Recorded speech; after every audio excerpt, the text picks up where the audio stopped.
যেমন আজও কি হয়, বাড়িতে চপ্পল উল্টো রাখা যাবে না। কেন উল্টো রাখা যাবে না চপ্পল? ঝগড়া হয়। এটাই মেনলি কনসেপ্ট। আরে তাহলে যারা জুতোর দোকানে কাজ করছে তাদের অবস্থা কি? জুতো তো এইভাবেই রাখে, একটা উল্টো একদিক সোজা। ঠিক বলছি কিনা বলো? তার বাড়িতে তো প্রত্যেকদিন ঝগড়া হচ্ছে। কোথায়? জুতো কেন উল্টো রাখতে হয় না, তার পিছনে একটা লজিক ছিল। আগেকার কালে কি, যে আমরা জুতো পায়ে দিয়ে হাঁটি, এবার পায়ে অনেক সময় কি নোংরা লেগে যায়, আর বলছি না, সেই নোংরা গুলো যদি উল্টো ভাবে রাখো, নোংরাটা ঘরে ঢোকার সময় দেবে বাবা নোংরা। সেই জন্য বিধানটা এরকম বলা হলো যে জুতো উল্টো রাখলে ঘরে ঝগড়া হয়। চলো ঘরে ঝগড়া চাও না, জুতো সোজা করে দাও। এবার জুতো সোজা করে রাখলে কি হবে? নোংরাটা নিচে চলে গেল। লজিকটা এই জায়গায়, নট দা ঝগড়া। কিন্তু আমরা যদি এই লজিকে যেতাম যে জুতো উল্টো হয়ে গেলে পরে ঠিক আছে নোংরা, আমরা মেনে নিতাম, আরে নোংরাই তো ঠিক আছে চলো যা। কিন্তু যদি কনসেপ্টটা দিতাম ঝগড়া হবে, তাহলে পরে আরে না না ঝগড়া হবে না, তাড়াতাড়ি ঠিক করো। আমরা বিজ্ঞানের থেকে আমরা কুসংস্কারকে বেশি মানি। তাহলে আজকে আমরা যেটা পড়বো সেটা হচ্ছে লাস্ট চ্যাপ্টার ফার্স্ট সামেটিভের পদার্থের গঠন। পদার্থের গঠন অধ্যায়টা বিশেষ করে পদার্থ কি দিয়ে তৈরি সেইটা নিয়ে আলোকপাত করে। পদার্থ কি দিয়ে তৈরি, এটাই প্রথম প্রশ্ন জেগেছিল আজ থেকে প্রায় 400-500 খ্রিস্টপূর্বাব্দে। শুধুমাত্র পুরো বিশ্বেই নয়, ভারতবর্ষে। তখন অবশ্য গোটা বিশ্ব খুব কমই ছিল, পপুলেশনও কম ছিল, কিন্তু বৈজ্ঞানিক চিন্তাধারা কম ছিল না। আজ থেকে প্রায় 400-500 খ্রিস্টপূর্বাব্দে গ্রিস, বর্তমানে এটা গ্রিক বা গ্রিস, সেই গ্রিস দেশে বিজ্ঞানী লিও কিপ্পাস, বিজ্ঞানী বলা ভুল, তখন ছিল দার্শনিক, হোয়াট এভার, চিন্তাধারাটা সেই বিজ্ঞান ভিত্তিকই। লিও কিপ্পাস এবং তারই সমকালীন ডেমোক্রিটাস। ভারতে যদি দেখো তারও আগে বিজ্ঞানী কনাদ, এনারা বিভিন্ন চিন্তা ভাবনা করছিলেন কি, যে পদার্থকে যদি ভাঙতে ভাঙতে যায়, ভাঙতে ভাঙতে একদম শেষ পর্যন্ত এমন একটা পর্যায়ে আসবে যার পর পদার্থকে আর ভাঙা যাবে না। তারা এর ধারণা বা এটার অবতারণা করেন পরমাণু হিসেবে। প্রথম অ্যাটোমোস কথাটা ইউজ করা হয়েছিল ডেমোক্রিটাসের সময়, এবং এই অ্যাটোমোস কথা থেকে এসছে অ্যাটম, যেটা বর্তমানে অ্যাটম মানে পরমাণু। তাহলে এই ছিল তাদের ধারণা। তখনকার কালে এই ধারণাও ছিল যে আমরা যে স্বাদ গ্রহণ করি বিভিন্ন পদার্থ তার জন্য দায়ী।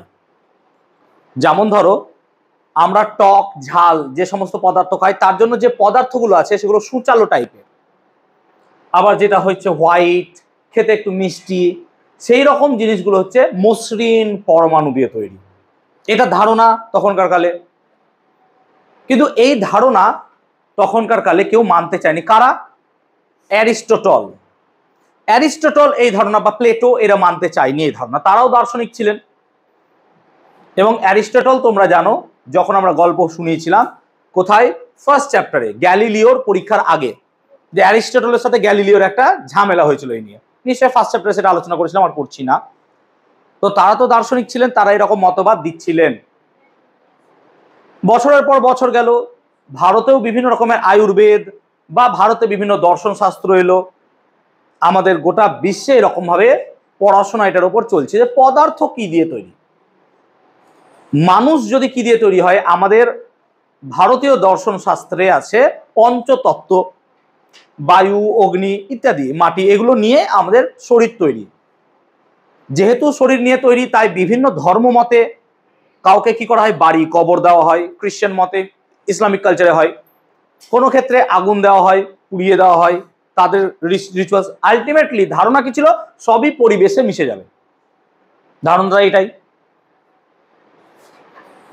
তো সিম্পল কনসেপ্ট ভাবতে গেলে যে আমাদের পদার্থ কি দিয়ে তৈরি, এই নিয়ে মতভেদ, মতবাদ অনেক রকম প্রচলিত ছিল। কি হয়েছে বাবা, সমস্যা? পেন পড়ে গেছে বলে এত সমস্যা? ওকে, এর কয়েকশো বছর পর, মোটামুটি 1800 সাল নাগাদ, একজন বিজ্ঞানী, তার নাম জন ডাল্টন, তিনি একটা তত্ত্ব প্রকাশ করার চেষ্টা করলেন। এবং এই সমস্ত তত্ত্ব চিন্তা ভাবনা থেকে এসেছিল, এমন নয় যে মুখে বলে দিলাম কিছু, যে ঘোড়া ছটা ঠ্যাং হয়, এরকম কিছু নয়। চিন্তা ভাবনা, বৈজ্ঞানিক দৃষ্টিভঙ্গি থেকে তিনি বললেন কতগুলো তত্ত্ব যা বর্তমানে পরমাণুবাদ নামে পরিচিত। অ্যাটমিসিটি, পরমাণুবাদ, এটা দিয়েছিলেন প্রথম জন ডাল্টন, সেই জন্য এটাকে আমরা ডাল্টনের পরমাণুবাদ বলবো। এবং যেহেতু এটা প্রথম ডাল্টন দিয়েছিলেন, তাই পরমাণুবাদের ফাদার বা জনক হিসেবেও আমরা ডাল্টনকেই বলবো। তাহলে জন ডাল্টন হচ্ছে পরমাণুবাদের জনক, ফাদার অফ অ্যাটমিক বা অ্যাটমিসিটি। কি ছিল তত্ত্ব? যে পদার্থ অতি ক্ষুদ্র অবিভাজ্য কণা দ্বারা গঠিত, এদেরকে আমরা বলবো পরমাণু। পরমাণুকে ধ্বংস করা যায় না, পরমাণুকে সৃষ্টি করা যায় না, অর্থাৎ পরমাণু হচ্ছে অবিভাজ্য। পরমাণু নিরেট, লাইক একটা শর্ট পাট বল, ফুটবল কিন্তু ভেতরটা বালি দিয়ে ঠাসা, এরকম টাইপের ভাবতে পারো, নিরেট। আর কি না, তো পরমাণুগুলো যদি একই পদার্থের হয় তাদের ভর, রাসায়নিক ধর্ম সব একই হবে। যেমন ধরো আমি কথা মানে বলছি, কাগজ, কাগজের ভিতরে যে পরমাণুগুলো আছে সব একই রকম হবে, এটা তার ধারণা ছিল। বিভিন্ন পদার্থের পরমাণু বিভিন্ন রকম। রাসায়নিক বিক্রিয়ার সময় পরমাণুগুলো তাদের সরল সংখ্যায় বিক্রিয়া করে। পরবর্তী ক্ষেত্রে বার্জেলিয়াস এটাকে ভুল প্রমাণ করেছিলেন, হোয়াটএভার। এরকম তত্ত্ব তিনি দিয়েছিলেন, আমাদের নোটসে সুন্দর করে তত্ত্ব দেওয়া আছে, তোমাদের বই অত ভালো দেওয়া নেই। এবার এই তত্ত্ব যখন তিনি প্রথম দিলেন, মানে বিশাল একটা বড় ব্যাপার, কারণ এরকম কথা তো কেউ বলতে পারেনি, সর্বপ্রথম তিনি বললেন।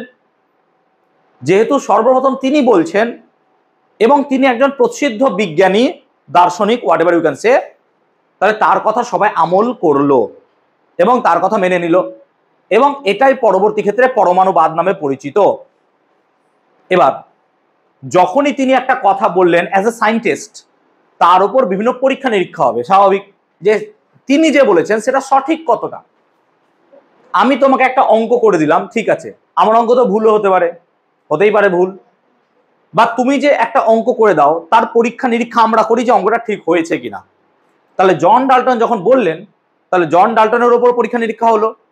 জন ডাল্টনের উপর পরীক্ষা নিরীক্ষা হতে গিয়ে দেখা গেল যে জন ডাল্টন যা যা বলেছিলেন তার প্রায় 90-90% সবই ভুল। কবে একদিন পরীক্ষা করে হলো না, তার জন্য পরীক্ষা করতে সময় লেগেছে প্রায় 100 বছর। তিনি যে কথা বলেছিলেন, আস্তে আস্তে সায়েন্স ডেভেলপ করেছে, তার সাথে সাথে নতুন নতুন চিন্তাধারা এসছে, এবং তারপর সেই ডাল্টনের তত্ত্বগুলোকে ভুল প্রমাণিত করা হয়েছে। তা সত্ত্বেও আমরা কেন পরমাণুবাদ পড়ি? কারণ তিনি প্রথম যে ধারণাটা দিতে পেরেছিলেন। যদি কি করে ধারণা এলো সেই জিনিসটাই জানতে না পারি, তাহলে আমরা ভবিষ্যৎ পড়বো কি করে? সেই জন্য ডাল্টনের পরমাণুবাদ ভুল হওয়া সত্ত্বেও আমাদেরকে পড়তে এই কারণে হয় যে তিনি প্রথম যিনি বলতে পেরেছিলেন এই রকম ঘটনা ঘটে। তারপর তো আমরা দেখলাম যে সেগুলো কি করে ভুল হলো, কি করে অগ্রগতি হলো, সায়েন্সের ডেভেলপমেন্ট কি করে হলো, সেগুলো পড়বো। সেই জন্য এগুলোকে আমাদেরকে ছোট ক্লাসে পড়িয়ে দেওয়া হয়। আমরা নিশ্চয়ই ক্লাস এইচএসএ বা গ্র্যাজুয়েশনে গিয়ে ডাল্টনের তত্ত্ব আর পড়বো না, কেন? আমাদেরকে তো বুঝিয়ে দিলাম এখনই। তাই যারা ভবিষ্যতে সায়েন্স নিয়ে পড়বে তাদের মাথায় এইটুকু থাকা উচিত যে ডাল্টন বলে একজন ছিল, এরম এরম করেছিল। আমরা ভবিষ্যতে তাকে আর পড়বো না, ভবিষ্যতে কি পড়বো? আরো অ্যাডভান্স পড়াশোনা করবো। তা রাদারফোর্ড কি বলছিলাম? ডাল্টন না, ডাল্টন। তার ডাল্টনের তত্ত্ব বা পরমাণুবাদ কোন কোন বিজ্ঞানী প্রমাণ করলেন যে ভুল? তো প্রথম যিনি এলেন তিনি ছিলেন রাদারফোর্ড। রাদারফোর্ড কি করলেন? যে এক প্রকারের বিশেষ রশ্মি পাওয়া যায় কোন এক পদার্থ থেকে। কি রশ্মি, কি পদার্থ? বিজ্ঞানী হেনরি বেকারেল, নাম বললাম কি, হেনরি বেকারেল। বিজ্ঞানী হেনরি বেকারেল একটা পরীক্ষা নিরীক্ষা করছিলেন বিশেষ এক রকমের পদার্থ, তার নাম হচ্ছে পটাশিয়াম ইউরেনিল সালফেট। পটাশিয়াম ইউরেনিল সালফেট এইরকম নিয়ে একটা পরীক্ষা নিরীক্ষা করছিলেন। ধরো তুমি সেই ব্যক্তি হতে পারো। পরীক্ষা নিরীক্ষা করার সময় তিনি ওই পদার্থটাকে ফটোগ্রাফিক প্লেট, এক্স রে করার যে প্লেট হয় সেই ফটোগ্রাফিক প্লেটে মুড়ে ড্রয়ারের ভিতরে ভরে দিয়ে চলে গেছিলেন 6 দিনের জন্য, দিয়ে ফেরত এলেন। এসে তিনি দেখছেন যে ওই ফটোগ্রাফিক প্লেটে ছটা ছটা দাগ পড়ে গেছে। এবার বিজ্ঞান কেন, হোয়াই? বিজ্ঞান মানে কি, কেন? তোমাকে একটা কথা বলে দিলাম, তুমি অন্ধের মতো বিশ্বাস করো, নো, হোয়াই? প্রথম প্রশ্ন হোয়াই। তিনি প্রথম কোশ্চেন করলেন কেন। তখন তিনি ধারণা করলেন যে পটাশিয়াম ইউরেনিল সালফেট থেকে কিছু অদৃশ্য রশ্মি নির্গত হচ্ছে, যেই রশ্মিগুলো চোখে দেখা যায় না, অদৃশ্য, এবং এগুলো ভেদন ক্ষমতাযুক্ত, ভেদ করতে পারে। এবং এই রশ্মিগুলোই আমাদের কি হচ্ছে, ওই ফটোগ্রাফিক প্লেটকে আক্রান্ত করছে। যে সমস্ত পদার্থের মধ্য দিয়ে এই রশ্মিগুলো নির্গত হচ্ছে তাদেরকে বলা হলো তেজস্ক্রিয় মৌল, রেডিও অ্যাক্টিভ এলিমেন্ট। যে সমস্ত রশ্মি নির্গত হচ্ছে তাদেরকে বললাম তেজস্ক্রিয় রশ্মি, আর পুরো ঘটনাটাকে বললাম তেজস্ক্রিয়তা। তাহলে তেজস্ক্রিয়তা আবিষ্কার করেছিলেন বিজ্ঞানী হেনরি বেকারেল। এখন এই তেজস্ক্রিয়তা আবিষ্কার হওয়ার পর রাদারফোর্ড একটা পরীক্ষা করে দেখালেন যে 3 প্রকারের তেজস্ক্রিয় রশ্মি নির্গত হয়। আমি এটা সম্বন্ধে ডিটেল কেন বলছি না, প্রচুর পড়াশোনা আছে, 9-এ পড়াবো বলে। 9-এ টপিকটা আছে, আমাদের 8-এ নেই, কিন্তু জানাটা উচিত। তাহলে 3 প্রকারের তেজস্ক্রিয় রশ্মি নির্গত হয়। কি কি স্যার? একটা হচ্ছে আলফা, একটা বিটা, একটা গামা। তাহলে 3 প্রকারের তেজস্ক্রিয় রশ্মি নির্গত হয়। আমি কেন এগুলো মুখে বলছি? কারণ এগুলো আমাদের সিলেবাসে নেই বলে, নাহলে আমি সব বোর্ডে লিখতাম। তাহলে আলফা, বিটা, গামা, তোমরা নিশ্চয়ই গামা রেডিয়েশন পড়েছো, যেটা ক্ষতিকর শরীরের পক্ষে, এটা সেই গামা। এবার এদের মধ্যে আলফা হচ্ছে ধনাত্মক, বিটা হচ্ছে ঋণাত্মক, আর গামা নিস্তড়িত, এর কোনো আধান নেই। আলফা, বিটা, গামা, এই 3 প্রকারের রশ্মি কে বানালেন? রাদারফোর্ড দেখালেন। কিন্তু আবিষ্কার কে করেছিলেন? Henry Becquerel. হেনরি বেকারেলের পর তেজস্ক্রিয়তা সম্বন্ধে আরো অনেক তত্ত্ব দিয়েছিলেন। তার মধ্যে সব থেকে জনপ্রিয় এবং আমার পছন্দের একজন ছিলেন ম্যাডাম কিউরি। সেটা নিয়ে দেখবে ওমেন্স ডে স্পেশালে আমি একটা ভিডিও দিয়েছিলাম, যে ম্যাডাম কিউরির স্যাক্রিফাইস এবং পুরুষতান্ত্রিক সমাজ কতটা নেগলেক্ট করেছিল আমাদের ম্যাডাম কিউরিকে। এবং madam Curie was the inspiration first. এবং ওমেন্স ডেতে যদি আমি ম্যাডাম কিউরিকে না উৎসর্গ করি, আমি প্রত্যেক বছর করি, কারণ ওমেন্স ডে আসলে পরে আমি ম্যাডাম কিউরির চ্যাপ্টারটাই পড়াই আমি, তখন এমন আমার সিস্টেম। তো তখন তাকে নিয়ে উৎসর্গ করা হয়, আমি করি এটা, কারণ সি ওয়াজ দ্য ফার্স্ট। আমি পুরুষ হয়েও বলছি, পুরুষ সমাজের সেটা লজ্জা ছিল যে একজন মহিলাকে এরকম ভাবে সাপ্রেস করা হয়েছিল। বর্তমানে এখন অনেক জায়গায় হয়, তুমি গিয়ে দেখতে পারবে। শুধু মহিলা নয়, জাতির ওপর ভিত্তি করে হয়, ধর্মের ওপর ভিত্তি করেও হয়। আজকে বাংলাদেশে গেলে হয়তো হিন্দুরা অ্যাটাক হচ্ছে, পাকিস্তানে গেলে হিন্দুরা অ্যাটাক হচ্ছে, অন্য কোথাও গেলে মুসলিমরা হয়তো অ্যাটাক হচ্ছে, অন্য কোথাও খ্রিস্টানরা অ্যাটাক হচ্ছে। এই ধর্মের ভেদাভেদ বন্ধ যতদিন না হবে, মানব সমাজ কল্যাণে কোনো যেতে পারবে না। সিমিলারলি জাতির দিক দিয়ে হতে পারে, আমি ব্রাহ্মণ মানে খুব উঁচু বংশের, তুমি শূদ্র মানে তুমি নিকৃষ্ট বংশের, নো। কিন্তু আজও হয়, দেখবে আমি একটা স্ট্যাটাসই দিয়েছিলাম। খারাপ লাগে এগুলো যখন মানে দেখতে পাই যে আমরা প্রগতিশীল দেশ, উই আর ডেভেলপিং, এইরকম ডেভেলপমেন্ট নয়। এগুলো কি হবে? সমাজকে পেছনের দিকে টানবে। যদি আজকে কেউ বলে সতীদাহ প্রথা পুনরায় চালু করা হোক, কারণ আগেকার কালে তো সেটা আমাদের ছিল, কেউ তো মেনে নেবে না বাবা। আজকে যদি কেউ বলে বিধবা বিবাহ আমরা পুনরায় বন্ধ করব, তা কি সম্ভব? সম্ভব নয়, কারণ সেটা আমাদের কি ছিল?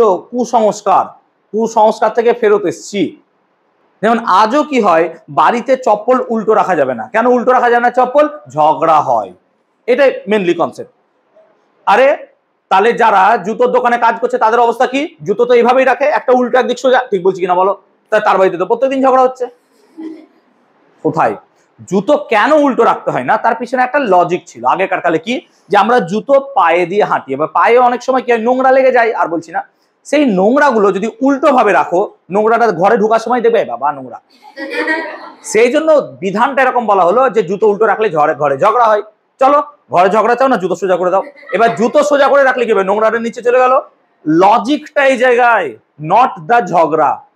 কিন্তু আমরা যদি এই লজিকে যেতাম যে জুতো উল্টো হয়ে গেলে পরে ঠিক আছে নোংরা, আমরা মেনে নিতাম, আরে নোংরাই তো, ঠিক আছে চলো যা। কিন্তু যদি কনসেপ্টটা দিতাম ঝগড়া হবে, তাহলে পরে আরে না ঝগড়া হবে না, তাড়াতাড়ি ঠিক করো। আমরা বিজ্ঞানের থেকে আমরা কুসংস্কারকে বেশি মানি। কোনো দিন এই জিনিসটা তোমাদের মধ্যে না আসে। অলওয়েজ ফলো করবে বিজ্ঞানকে, ব্লাইন্ডলি কোনো জিনিস ফলো করবে না, নেভার। এটা খুব খারাপ।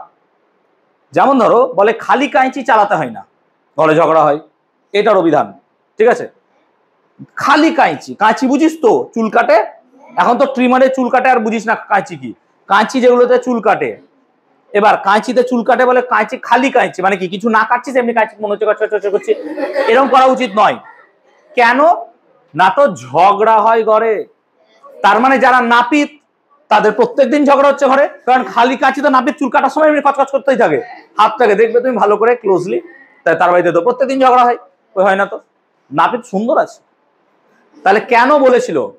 এটা ঝগড়া করাটা সংস্কার নয়, কুসংস্কার। এটা অ্যাকচুয়াল কি, যে যদি কোনো একটা বাচ্চা শুধু খালি কাঁচি চালায়, দিয়ে কারোর গলা, নাক, কান যদি চলে আসে তাহলে সেটা কেটে যাবে। এবার বাচ্চাকে তুই এটা বোঝা, বাচ্চা বুঝবে না, ও তাও কাঁচি জ্বালিয়ে বেড়াবে। তুই ওকে বল এরকম করলে পরে না এরকম এরকম ক্ষতি হয়, ও বাবা রেখে দিই। কুসংস্কার। এবার এই কুসংস্কার যেহেতু আমাদের পক্ষে ভালো বলে আমি এটাকে মেনে নিই, আমিও আমার বাচ্চাকে শেখাই যে না ঠিক আছে, ও বেটাকে এইভাবে শেখালে শিখবে না, ওকে কুসংস্কার দিয়ে শেখাতে হবে। পরে ওকে বোঝায় যাবে বাবা এটা কুসংস্কার ছিল, এটা অ্যাকচুয়াল ঘটনা। তো তোমাদের মধ্যে যেন এই চিন্তা ভাবনা থাকে যে ব্লাইন্ডলি কাউকে ফলো করো না, নেভার। তোমার সে আইডিয়াল হোক, কাউকে ব্লাইন্ডলি তুমি চেষ্টা করবে কোয়েশ্চেনের মধ্যে দিয়ে যাওয়া যে এটা ঠিক আছে, কেন হলো, এটা কি হলো, ওয়াই লাইক দিস, তাহলে পরে মোটামুটি তুমি সামনের দিকে এগোতে পারো। What ever. আমরা রাদারফোর্ড নিয়ে আলোচনা করছিলাম এবং ম্যাডাম কিউরি গেলাম। আসলে রাদারফোর্ড তাহলে তিনটে আমাদেরকে রশ্মির ধারণা দিলেন। কি কি বলেছিলাম? আলফা, বিটা এবং আলফা কি ছিল? ধনাত্মক। বিটা কি ছিল? ঋণাত্মক। এবং গামা কি ছিল? এই আলফা রশ্মিটাকে রাদারফোর্ড কাজে লাগালো। কিভাবে? রাদারফোর্ড কি করলো আমরা আলোচনা করছি পদার্থের গঠন। এবার আমরা পড়াশোনায় ঢুকছি। তাহলে রাদারফোর্ড কি করলেন? এখানে এমন একটা পদার্থ রাখলেন যে পদার্থটার মধ্য থেকে শুধুমাত্র আলফা রশ্মি বেরোবে। এটাকে আলফা বলে, চিহ্নটাকে কেমন দেখতে, এইরকম, এটা আলফা। তাহলে এরকম একটা আলফা রশ্মি বেরোবে, এরকম একটা তিনি নিলেন পদার্থ। আর এই জায়গাটায় তিনি সোনার পাতলা পাত নিলেন। কত পাতলা? না তো 0.003 মিলিমিটার পাতলা, মানে খুবই পাতলা। এত পাতলা যে এদিক থেকে ওদিক দেখা যাবে, এরকম পাতলা। যেমন তোমরা কাজু বরফিতে যে ওপরের সিলভার ফয়েল থাকে, যদি বড় সিলভার নয়, সিলভার ফয়েল ওই টাইপের পাতলা। কত পাতলা বুঝতেই পারছো। এবার সিলভার ফয়েল কেন বলছি? কাজু বরফির দাম 10 টাকা, আর 10 টাকার উপর তোর মনে হয় রূপোর প্রলেপ দেওয়া আছে। Is it possible? আজকে যা রূপোর দাম, সম্ভব নয়। সেগুলো রূপো থাকে না, অ্যাকচুয়ালি রূপোর সাথে মিক্সড থাকে। এবার কেউ যদি দেয় সেটা আলাদা কথা। আমি যেমন সেদিন কিনলাম কাজু বরফি, বলছে এটার দাম 7 টাকা, তার উপর দেখছি কি সিলভার ফয়েল দেওয়া 7 টাকা, আর তার উপর রূপোর প্রলেপ দেওয়া। মানে কি মজা! রূপোর কোনো দামই নাই নাকি জীবনে? রূপো তো একটা অবহেলিত, লাঞ্ছিত, বঞ্চিত টাইপের একটা তাহলে মৌল হয়ে যাবে। 7 টাকার কাজু বরফিতে এতটা রূপো দেওয়া আছে, ভাই আমি তাহলে রূপোগুলোকে বার করে নেবো? হয় না। তাই ওগুলো কি হয়? মিক্সড দেয়। ওগুলো খাওয়া খুব একটা আমি ক্ষতি, মানে খুব একটা ভালো জিনিস নয়। যদি সত্যি রূপ হয় খাও তাহলে ঠিক আছে, রূপো শরীর প্রতি দরকার, আবার বেশি নয় যে রূপো দরকার পড়ে রূপো হাওয়া করে খেতে শুরু করে দিলাম, এরকমও নয়। তাই এরকম পাতলা সোনা পাত। হোয়াই তিনি সোনা কেন চয়েস করেছিলেন? তিনি সোনা এই কারণে চয়েস করেছিলেন যে সোনা খুব নমনীয় ধাতু, আমি পদার্থ প্রকৃতিতে আলোচনা করেছিলাম, এবং একে পিটিয়ে পাতলা পাতে পরিণত করা যায়। এই কারণে রাদারফোর্ড সোনা চয়েস করেছিলেন। এবং তিনি পাতলা যেহেতু করেছিলেন, তিনি ধারণা দিলেন যে এখানে শুধুমাত্র সোনা রাখা আছে, সোনার পরমাণু। কি রাখা আছে এখানে? সোনার, তুমি এইভাবে ভাবো, এখানে সোনার পরমাণু রাখা আছে। কেমন? আমি জাস্ট একটু যদি এঁকে বোঝানোর চেষ্টা করি, ধরো এটা একটা পরমাণু, এরকম করে সোনার ছোট ছোট পরমাণু আছে, ব্যাপারটা বোঝাতে পারছি তো? এরকম ছোট ছোট সোনার পরমাণু আছে, জাস্ট আমি ভাবছি। এবার তিনি এই জায়গাটায় কি করলেন? এরকম ভাবে একটা পদার্থ রাখলেন। এই পদার্থটা কি? এই খানটাতে এমন কিছু পদার্থ আছে যেগুলোকে বলা হয় প্রতিপ্রভ পদার্থ। প্রতিপ্রভ পদার্থ মানে এখানে আলফা রশ্মি এলে চিরচির করে আলো জ্বলবে, তাহলে আমি বুঝতে পারবো যে আলফা রশ্মিটা ঠিক কোন জায়গায় যাচ্ছে। ক্লিয়ার? এবার যখন তিনি এখান থেকে আলফা রশ্মি পাঠানোর চেষ্টা করলেন, ছাড়লেন, দেখা গেল যে বেশিরভাগ আলফা রশ্মি সোজা পথে বেরিয়ে পালিয়ে গেল। তাহলে বেশিরভাগ আলফা রশ্মি সোজা পথে চলে গেল, কিছু কিছু আলফা রশ্মি সামান্য পরিমাণ বেঁকে গেল, বেন্ড হয়ে গেল, সামান্য কিছু বেঁকে গেল। কয়েকটা আলোক রশ্মি ঠিক 90 ডিগ্রিতে বেঁকে গেল, এরকম ভাবে 90 ডিগ্রিতে বেঁকে গেল কিছু কিছু আলোক রশ্মি। আর 20,000টা আলফা রশ্মির মধ্যে একটা বা দুটো আলফা রশ্মি ঠিক যে পথে গেছিল সে পথে ফেরত এলো। যেমন ধরো এই পরীক্ষাটা যদি বাড়িতে করো, ধরো এরকম একটা পেছনে জানলা আছে, জানলা এরকম রড দেওয়া, এবার তুমি কাগজে এরকম মোটা মোটা টুকরো করেছো, এরকম যেমন ওই ফাঁক দিয়ে ঢুকে বেরিয়ে যায় ছোট ছোট ছোট ছোট ছোট ছোট কাগজের টুকরো, বা ঢিল নিতে পারো, মার্বেল পাথর দিয়ে তুমি সার্টেন ডিস্টেন্স, এখানে কাগজ আছে এখান থেকে ডিস্টেন্স দিয়ে ওই মার্বেল বা কাগজের ছোট ছোট টুকরো করে ফেলছো। যদি কাগজের টুকরোগুলো ছোট হয় আর গ্যাপ বড় হয় তাহলে দেখবে ম্যাক্সিমামই দূরে পালিয়ে যাবে। হ্যাঁ না না বলো? যদি তোমার টুকরো ছোট হয় আর ওই রডগুলোর মধ্যে ফাঁক বড় হয়, বেশিরভাগটাই সোজা বেরিয়ে পালিয়ে যাবে। হ্যাঁ না না বলো? যদি ওই জায়গাটা নিরেট হতো, তাহলে কি মার্বেল পাথর যেতে পারতো? পরমাণু যদি নিরেট হতো তাহলে কি পরমাণু ভেদ করে আলফাগুলো যেতে পারতো? তাহলে আলফা রশ্মি যেহেতু যেতে পেরেছে তাহলে পরমাণুর বেশিরভাগ অংশই কি ফাঁপা, হ্যাঁ না না বলো? তাহলে পরমাণু অ্যাকচুয়ালি আমরা পেলাম নিরেট নয়, নো ইটস নট নিরেট, নিরেট নয়, বরং কি এটা ফাঁপা। এটা কে বললো? রাদারফোর্ড। এবং পরীক্ষার মাধ্যমে প্রমাণিত, কারণ আমি তোমাকে উদাহরণটা সেটাই দিলাম। তাহলে ফাঁপা। এবার কি হবে দেখবে মার্বেল পাথর মারার সময় একটা দুটো মার্বেল পাথর ছিটকে ছুটকে অন্যদিকে চলে যাচ্ছে গায়ে লেগে, হ্যাঁ না না বলো? এগুলো হচ্ছে সেই মার্বেল যারা ছিটকে ছুটকে অন্য জায়গায় পালিয়ে যাচ্ছে, ঠিক তো? কেন যাচ্ছে?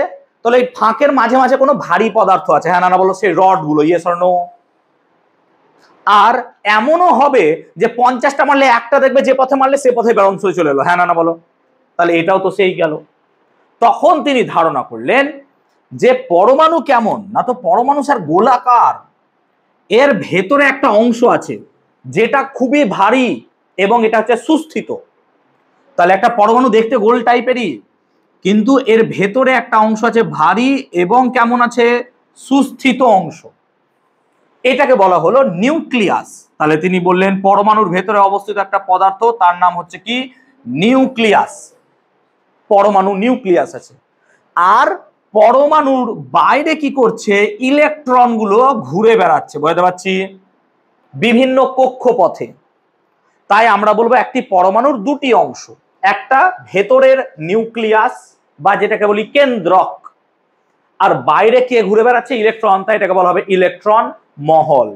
তাহলে একটা পরমাণুর দুটি অংশ স্যার, একটা নিউক্লিয়াস এবং তার বাইরে ইলেকট্রন মহল, এইভাবে ইলেকট্রনগুলো ঘুরে বেড়াচ্ছে। Very good. এই ছিল আমাদের পদার্থের গঠনে রাদারফোর্ডের যুগান্তকারী আবিষ্কার। এবং এটা রাদারফোর্ড জন ডাল্টনের তত্ত্বকে ভেঙে টুকরো টুকরো করে দিল। কেন? ডাল্টন বলেছিল কি পরমাণু নিরেট, পরমাণু নিরেট, কিন্তু ব্যাপারটা বলে দিল পরমাণু কি ফাঁপা, এবং এক্সপেরিমেন্টের মাধ্যমে, এবং এটাকে আমরা কি করবো? অ্যাকসেপ্ট, কারণ কি এক্সপেরিমেন্ট তো ভাই, সত্য। 2 নাম্বার, পরমাণুকে ভাঙা যায় না। এর আগে পরীক্ষায় দেখা গেছে পরমাণুকে ভাঙা যায় এবং পরমাণুকে ভেঙে 3 প্রকারের কণা পাওয়া যায়, একটার নাম প্রোটন, একটার নাম ইলেকট্রন, একটার নাম নিউট্রন। এগুলো সম্বন্ধে ডিটেল ক্লাস 9-এ আছে, এগুলো কি করে আবিষ্কার হলো সেগুলো 9-এ আছে, তাই এখন অযথা বোঝা বাড়াচ্ছি না। আমি শুধু বলে দিচ্ছি যে প্রোটন আবিষ্কার করেছিলেন কে? বিজ্ঞানী রাদারফোর্ড। আবার অনেক জায়গায় আছে গোল্ডস্টাইন। এবার তোমাদের স্কুলের পরীক্ষা দিলে কি লিখবে আমি জানি না। কেন? কারণ গোল্ডস্টাইনও ঠিক, রাদারফোর্ডও ঠিক, যেমন বইয়ে যা আছে। তোমাদের স্কুল বই ফলো করো, স্কুলের বই বা পশ্চিমবঙ্গে যে বই আছে সেই বইয়ে যেটা বলবে সেইটাই আমরা নেব, অ্যাকসেপ্ট করব। কিন্তু তার আগে তোমরা স্যার বা ম্যাডামকে একটু জিজ্ঞেস করে নিও যে ম্যাডাম, যদি প্রোটনের আবিষ্কর্তা কে বলে তাহলে আমরা কি লিখবো, গোল্ডস্টাইন না রাদারফোর্ড? কেন বলছি, যদি পরীক্ষায় দেয় হয়তো রাদারফোর্ড লিখলে ম্যাডাম জানে গোল্ডস্টাইন কেটে দিল, হতেই পারে, হয়তো তোমাদের বই আছে। কিন্তু গোল্ডস্টাইনও যেমন দাবেদার সেই রকম রাদারফোর্ডও দাবেদার এই প্রোটন আবিষ্কার নিয়ে, ঠিক আছে? তো তোমরা চয়েস করে নেবে, এটা ম্যাডামকে একটু জিজ্ঞেস করে নেবে, স্যারকে। প্রোটন ইলেকট্রন আবিষ্কার করেছিলেন বিজ্ঞানী টমসন বা জে জে থমসন, ইলেকট্রনের আবিষ্কর্তা, কিন্তু ইলেকট্রন নামকরণ করেছিলেন বিজ্ঞানী জি জে স্টোনি। তাহলে আমরা যদি এখানে লিখি প্রোটন, আমি লিখছি আমার মতো করেই, তাহলে প্রোটন আবিষ্কার করেছিলেন বিজ্ঞানী রাদারফোর্ড, আমি রাদারফোর্ড লিখছি, ঠিক আছে? এবং ইলেকট্রন আবিষ্কার কে করেছিলেন? Sir J J Thomson. Electron আবিষ্কার করেছিলেন, আমি শুধু টমসন লিখলাম, টমসন। কিন্তু নামকরণ কে করেছিলেন? এক্ষুনি বললাম স্যার স্টোনি বা জি জে স্টোনি, নামকরণ করেছিলেন স্টোনি। টমসন যে নামটা দিয়েছিল সেটা ছিল নেগেট্রন, টমসন যে নামটা দিয়েছিল সেটা ছিল নেগেট্রন, ক্লাস 9-এ পড়াবো আমি। এবং আরেকটা কণা সেটা হচ্ছে নিউট্রন, এটাও পাওয়া যায়। নিউট্রন আবিষ্কার করেছিলেন বিজ্ঞানী স্যাডউইক বা চ্যাডউইক, তুমি যা ইচ্ছা লিখতে পারো, স্যাডউইক অথবা চ্যাডউইক। একটা প্রোটনের ভর যদি দেখো, তাহলে প্রোটনের ভর 1.672 ইন্টু 10⁻⁻24 গ্রাম। একটা ইলেকট্রনের যদি ভর দেখো 9.1 ইন্টু 10⁻⁻28 কেজি, এই সরি গ্রাম। আর একটা নিউট্রনের যদি ভর দেখো 1.675 ইন্টু 10⁻⁻24 গ্রাম। মাথায় রাখবে একটা প্রোটন ইলেকট্রনের তুলনায় 1836 গুণ ভারী, একটি প্রোটন একটি ইলেকট্রনের তুলনায় 1836 গুণ ভারী, আবার একটি নিউট্রন ইলেকট্রনের তুলনায় 1839 গুণ ভারী। এই সংখ্যা দুটো পরীক্ষায় আসে যে একটি প্রোটন ইলেকট্রনের তুলনায় কত গুণ ভারী, 1836 গুণ। একটি নিউট্রন ইলেকট্রনের তুলনায় প্রায় 1839 গুণ ভারী। তোমাদের বইয়ে 1836-39 না থেকে দেখবে প্রায় 2000 থাকবে। তোমাদের যদি স্কুলে পড়িয়ে থাকে টেক্সট বই তাহলে 2000 থাকবে, কিন্তু আমি এক্সাক্ট বলে দিচ্ছি 1836-1839 বলা হয়নি। তোমাদের অনেক হয়তো ধারণা আছে স্যার কিভাবে আজকে টেক্সট বই পড়ালো না। যদি আমি টেক্সট বই পড়াই তাহলে চ্যাপ্টার শেষ করতে পারবো না, ন্যাচারাল। তাই টেক্সট বইটা আশা করছি স্কুলে পড়িয়েছেন, আমি আশা রাখবো রিডিং পড়িয়েছেন, সেই জন্য আমি আর রিডিং পড়াচ্ছি না। যদি রিডিং না পড়িয়ে আমি যদি পড়াই তাহলে আমার মনে হয় বেটার, বোঝাতে পারবো আমি। নাহলে রিডিং পড়াতেই চ্যাপ্টারটা বড় চ্যাপ্টার, তো 1 ঘন্টার উপর সময় লেগে যাবে। তাই আমি রিডিং পড়াচ্ছি না, তোমরা বাড়িতে আশা করবো রিডিংটা পড়ে নেবে। আধানের মান যদি দেখো, আধান মানে চার্জ। একটা প্রোটনের চার্জ হচ্ছে 1.602 ইন্টু 10⁻⁻19 কুলম প্লাস। প্লাস কেন? প্রোটন প্লাস হয়। প্রোটনের সমান আধান যুক্ত হচ্ছে ইলেকট্রন, কিন্তু ঋণাত্মক মাইনাস। তাই অবশ্যই প্রোটন লেখার সময় প্লাস দেবে, ইলেকট্রন লেখার সময় মাইনাস দেবে, এবং দুটো কিন্তু সেম সেম বাট ডিফারেন্ট। ঠিক আছে, সেম সেম, ডিফারেন্ট না ডিফারেন্ট নাকি? এবং নিউট্রনের আধান কত? 0, কোনো আধান নেই। তাহলে যদি বলা হয় একটি নিস্তড়িত কণার নাম দাও, কি লিখবো? নিউট্রন। নিউট্রনের কোনো আধান নেই। তাহলে একটা পরমাণুতে প্রোটন, ইলেকট্রন, নিউট্রন তিনটে জিনিস থাকে, এটুকু বুঝলাম। এবং মাথায় রাখবো এর সঙ্গে একটা কথা, যে পরমাণুর ভেতরের নিউক্লিয়াসের ভেতরে থাকে প্রোটন, আর কি থাকে? নিউট্রন, আর বাইরে কে থাকে? ইলেকট্রন। এইভাবে থাকে।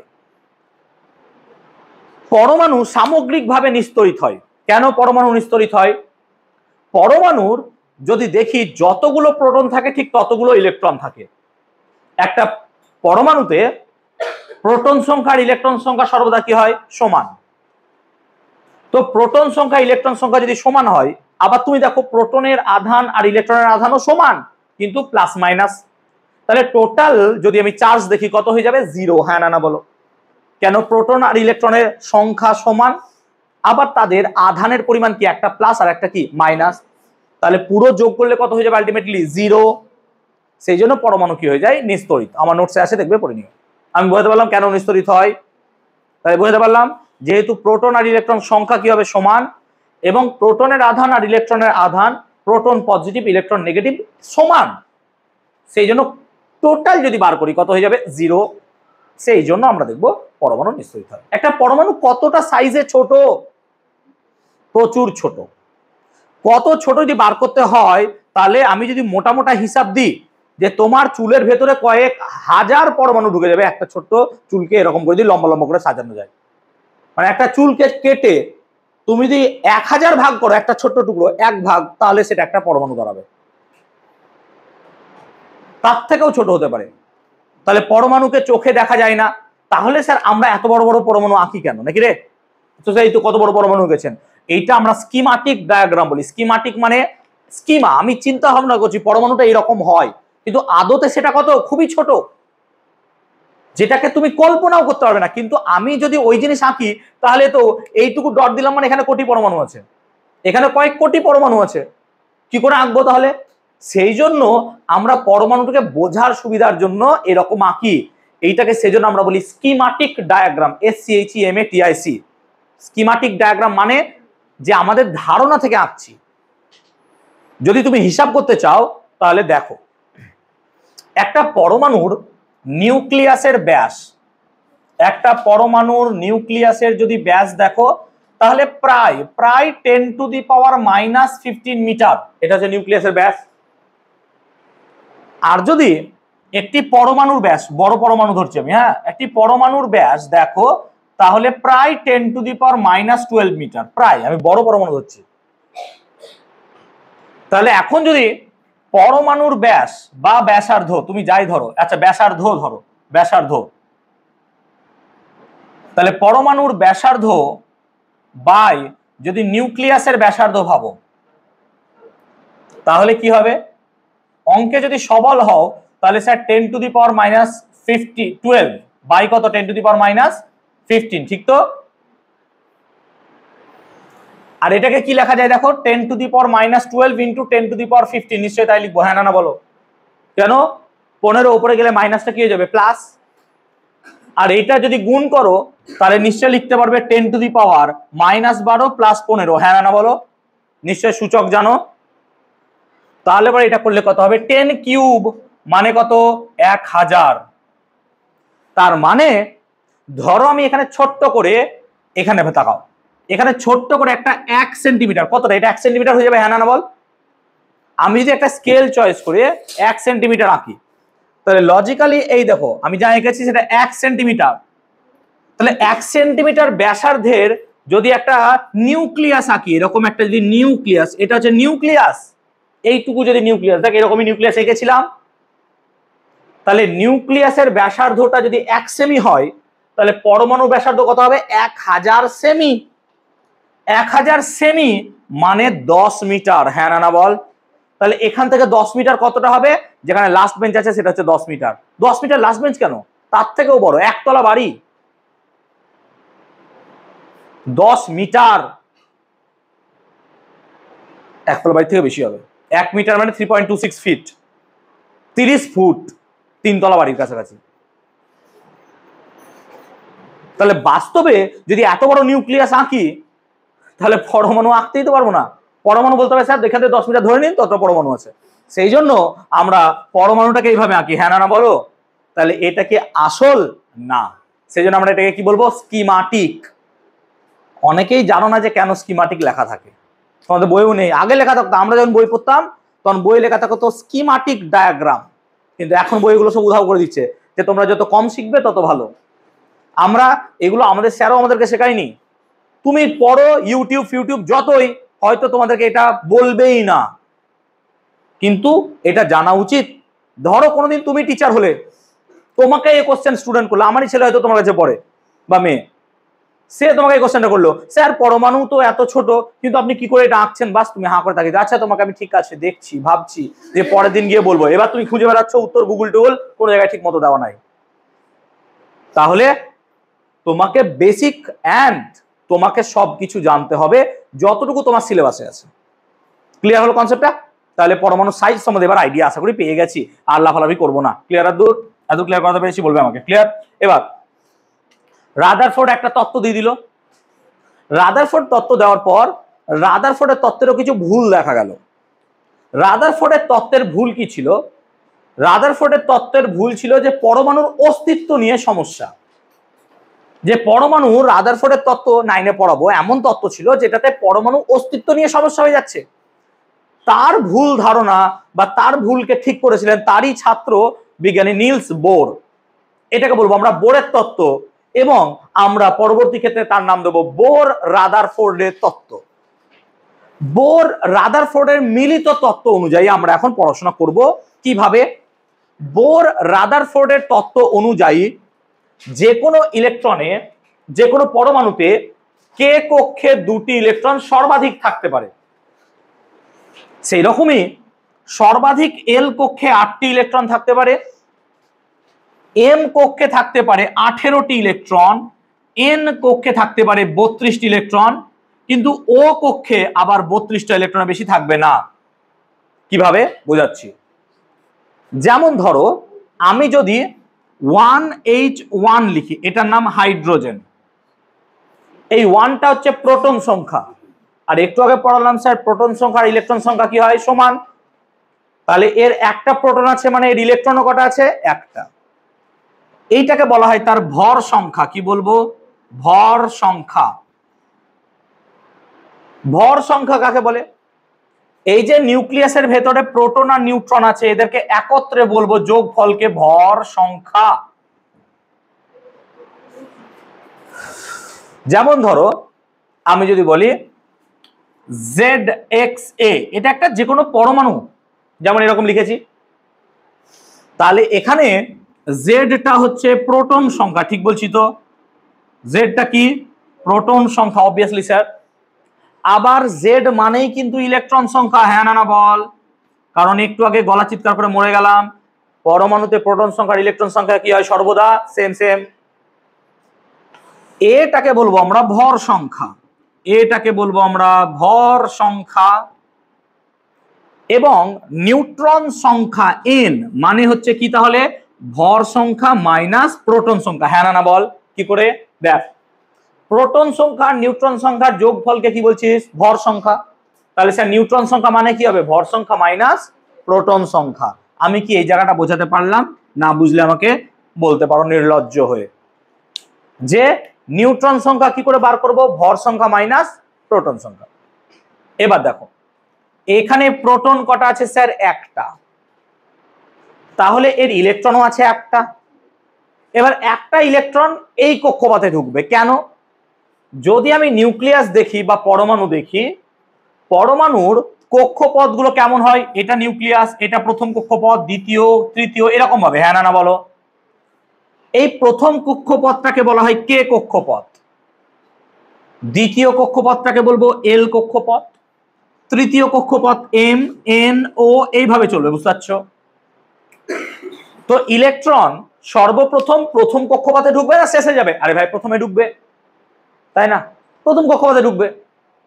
তাহলে যদি আমি এখন আঁকতে চাই হাইড্রোজেনকে, তাহলে হাইড্রোজেনের একটা নিউক্লিয়াস। হ্যাঁ না বলো? এই নিউক্লিয়াসের ভেতরে কি আছে? একটি প্রোটন আছে। হ্যাঁ না বলো? একটি প্রোটন। এখানে নিউট্রন কটা আছে? নেই। কেন? নিউট্রন সংখ্যা মানে কি? ভর সংখ্যা মাইনাস প্রোটন সংখ্যা। ভর সংখ্যা কত? 1।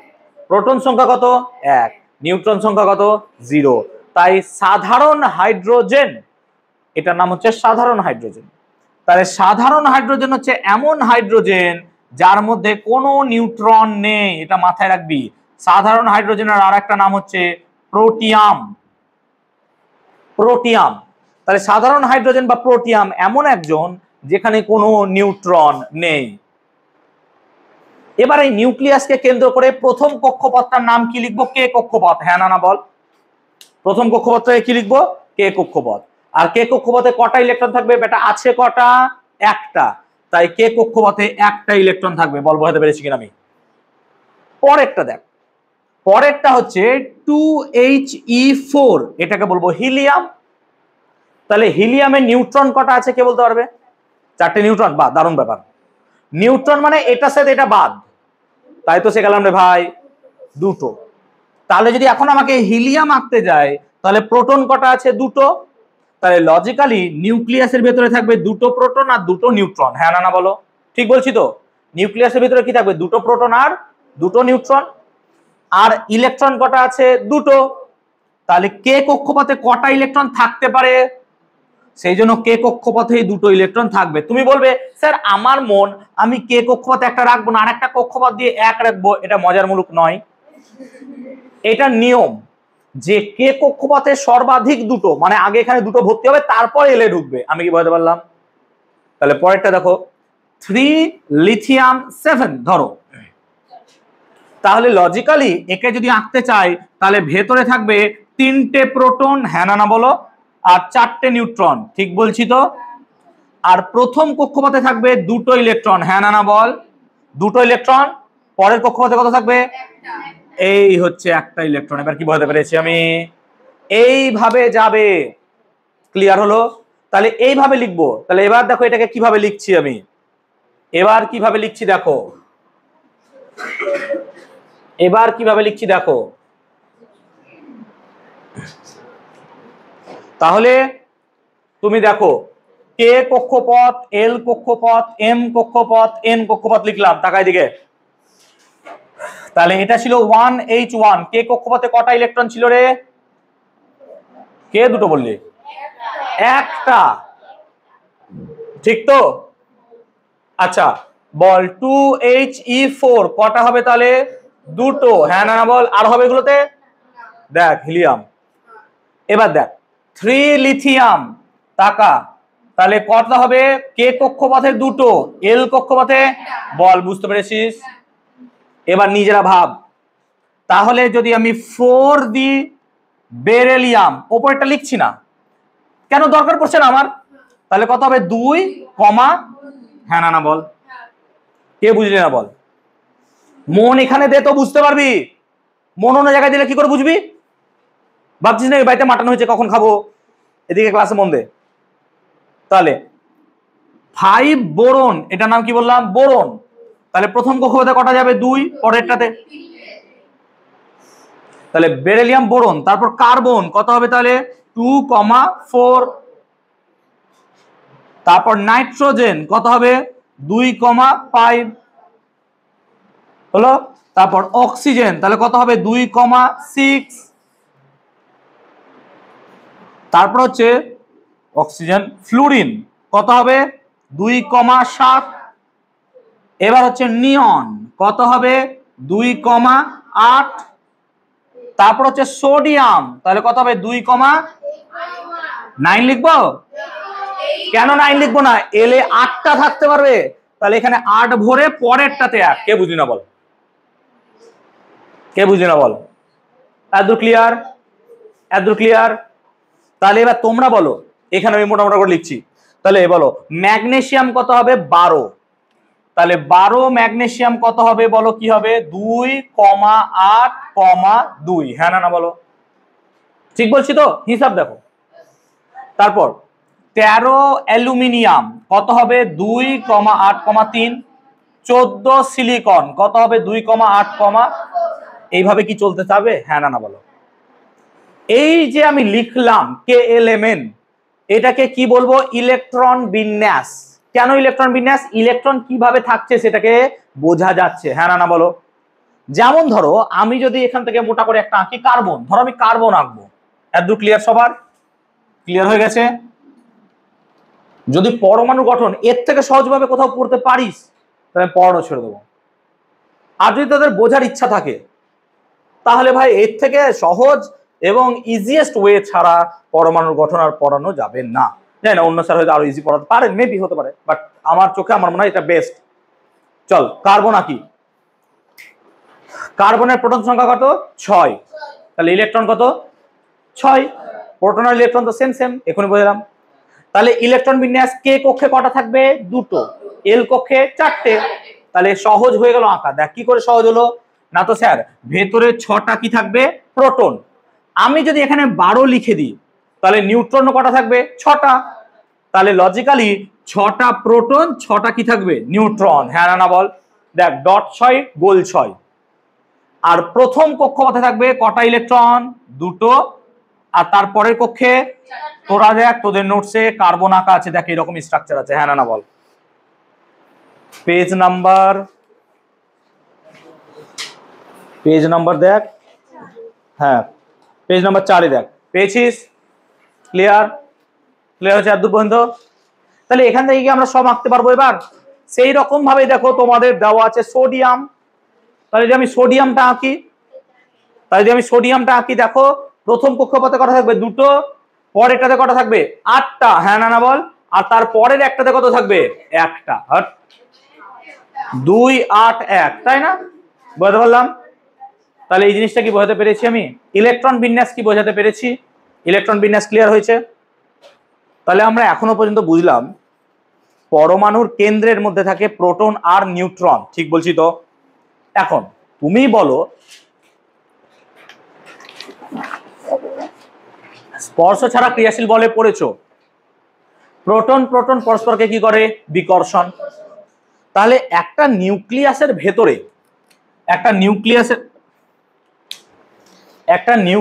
ভেতরে কি আছে আমার?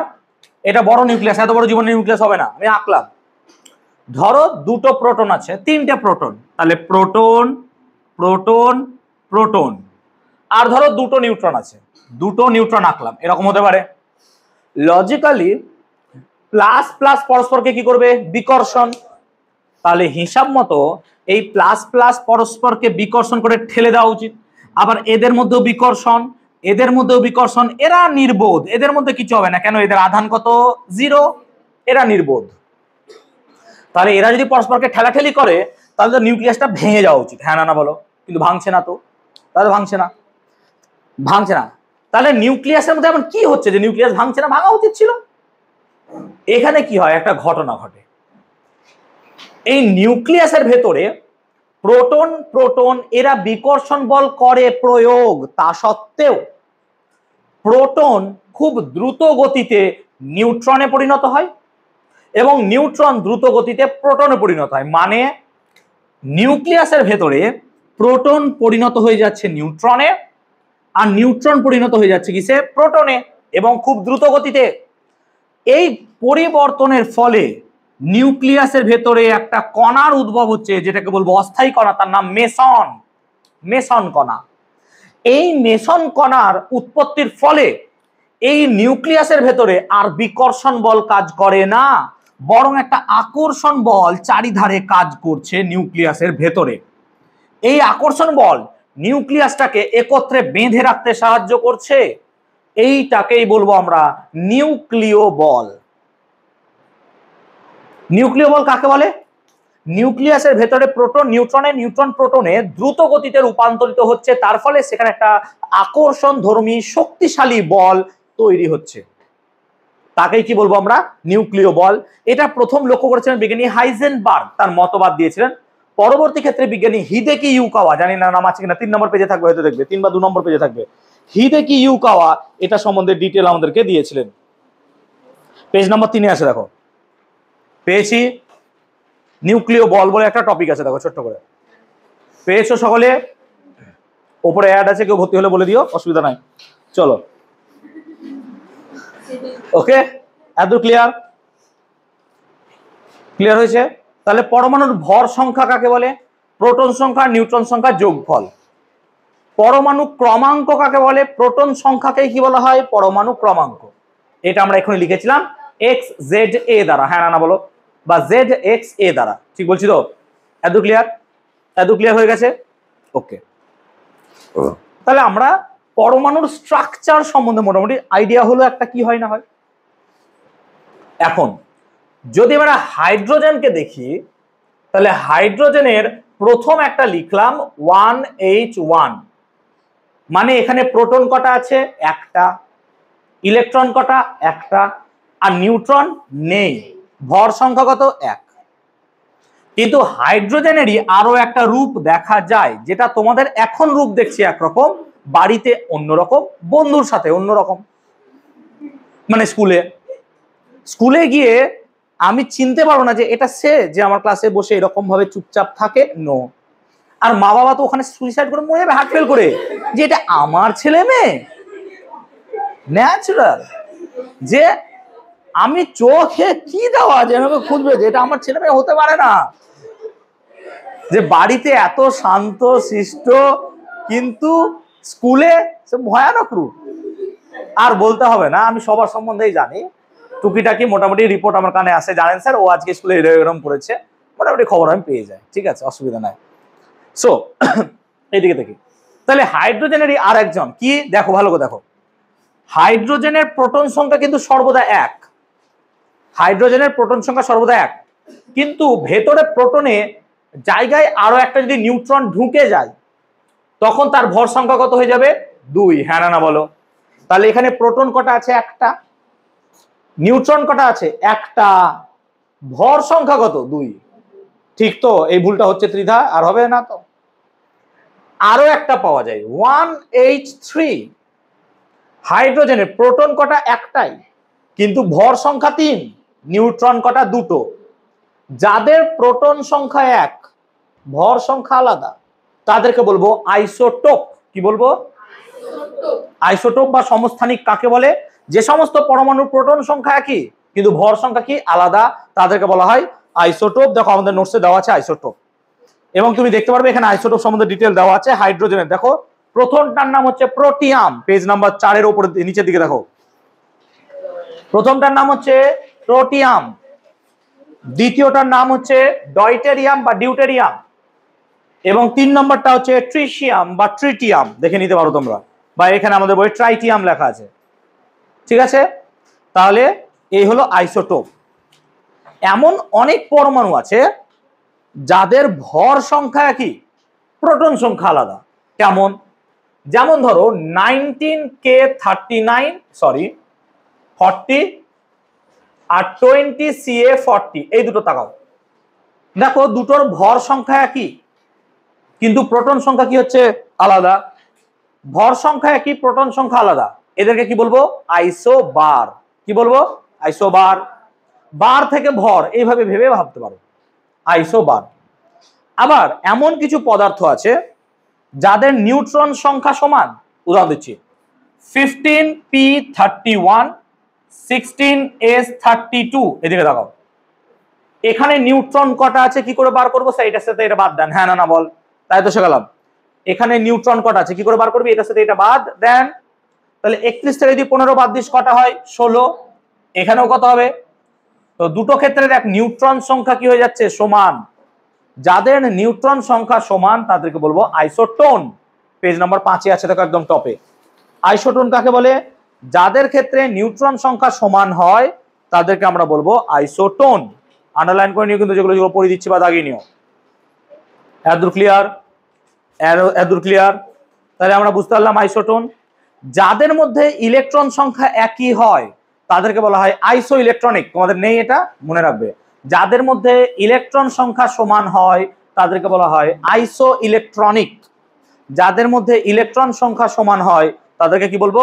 আইসো ইলেকট্রনিক। ক্লিয়ার? ইলেকট্রনিক বা আইসো ইলেকট্রন। এবার পদার্থের অবস্থা, এটা তাপ অধ্যায়ে পড়িয়ে দিয়েছি। হ্যাঁ না না বল, কি কি? কঠিন, তরল এবং গ্যাস। কঠিনের বৈশিষ্ট্য, তরলের বৈশিষ্ট্য, গ্যাসের বৈশিষ্ট্য মনে পড়ছে? পড়িয়েছি। তাই পদার্থের অবস্থা এটা পুরোটাই আমরা ওই তাপ অধ্যায় থেকে পড়ে নেব। কঠিন, তরল, গ্যাস। এছাড়াও আরো একটা অবস্থা হয়, কি নাম বলতো? প্লাজমা। আমাদের নোটসে এটাও দেওয়া আছে, তোমাদের তাপ অধ্যায়েও পড়িয়েছি। নোটসে আরো একটা আছে, পঞ্চম অবস্থা। আমরা ক্লাসে বলেছিলাম, ভুলে গেছো, সেজন্য নোটসে দিয়ে রেখেছি। এটাকে বলা হয় বোস আইনস্টাইন কনডেনসেট। কি বললাম? Bose Einstein condensate. এই যে বোস, এটা আমাদের বিজ্ঞানী সত্যেন্দ্রনাথ বোস। সত্যেন্দ্রনাথ বোস আর আইনস্টাইন, এই দুজন বিজ্ঞানী মিলে এই পঞ্চম অবস্থাটা ধারণা করেছিলেন। এইরকম বহু অবস্থা ভবিষ্যতে বা বর্তমানে পাওয়া গেছে, ভবিষ্যতে পাওয়া যাবে। যেমন টোপো কন্ডাক্টর বর্তমানে পাওয়া গেছে। এই টোপো কন্ডাক্টরের সাহায্যে সুপার কম্পিউটার তৈরি করা হচ্ছে, এটাকে বলছি আমরা টোপোলজিক্যাল স্টেট। এরকম বহু স্টেট আবিষ্কার হচ্ছে, প্রকৃতি রহস্যে ভরা। ভবিষ্যতে হয়তো তুমিও এরকম কোনো একটা স্টেট আবিষ্কার করতেই পারো, যদি এই নিয়ে তুমি ভবিষ্যতে পড়াশোনা করতে পারো। না পড়াশোনা করলে পরে আর কি করবে, বাদ দাও। ঠিক আছে, এত ক্লিয়ার? তো বোস আইনস্টাইন কনডেনসেট নিয়েও আমরা এখানে পড়তে পারি। পঞ্চম অবস্থা কোথায় আছে দেখবে? 5 নম্বর পেজে দেখো, পদার্থের অবস্থা বলে হেডিং করা আছে, তার নিচে দেখো লেখা আছে ইংলিশে বোস আইনস্টাইন কনডেনসেট। পেয়েছো নিশ্চয়ই, পড়ে নিও। এতদূর কি ক্লিয়ার করাতে পেরেছি? আচ্ছা, পদার্থের অবস্থাটা কি পড়ে নিতে পারবো তো নাকি? কঠিন, তরল, গ্যাস। কঠিন আর লাগছে না কেন? আমি এই জায়গাটা একটু ভালো করে বোঝাবো বলে। আমরা এবার পড়বো বন্ধন, যেটাকে বলছি আয়নীয় ও সমযোজী বন্ধন। বল, এতদূর পর্যন্ত কি পরমাণুর গঠন বুঝাতে পেরেছি? ক্লাসটা কি আইসোবার। ভর সংখ্যা একই, প্রোটন সংখ্যা আলাদা, আইসোবার।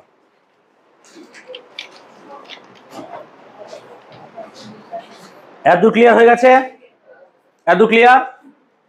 তাকাও,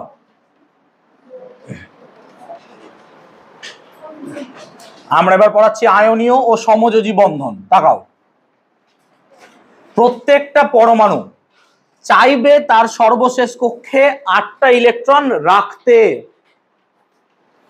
এটা চাই পরমাণুগুলো। কেন চাই?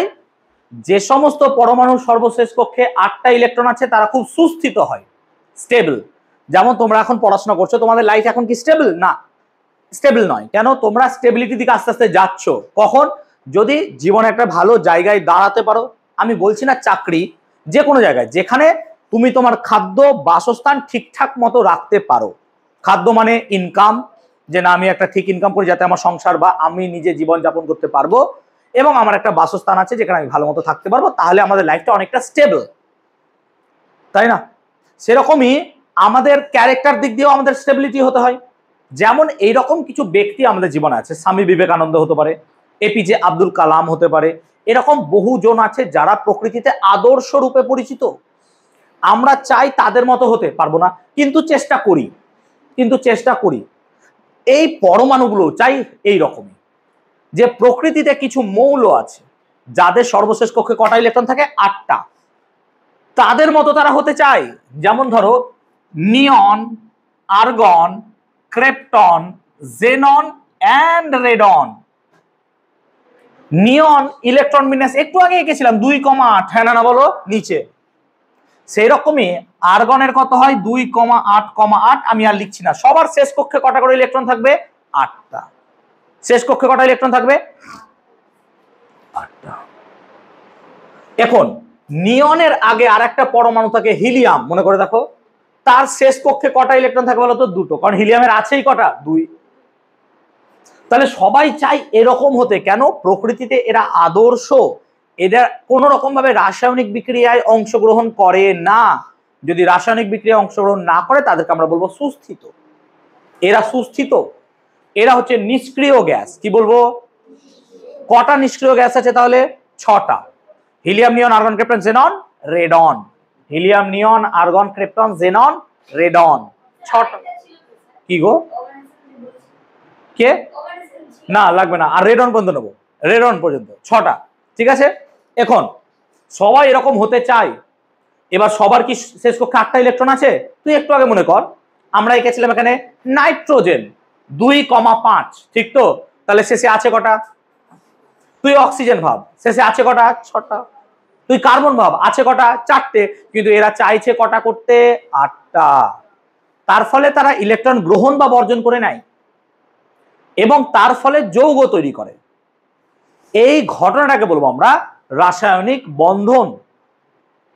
এর ফলে দুরকম যৌগ তৈরি হয়, একটাকে বলবো আয়নীয়, একটাকে সমযোজী। চলে আসি আয়নীয়তে, ভালো করে বোঝ।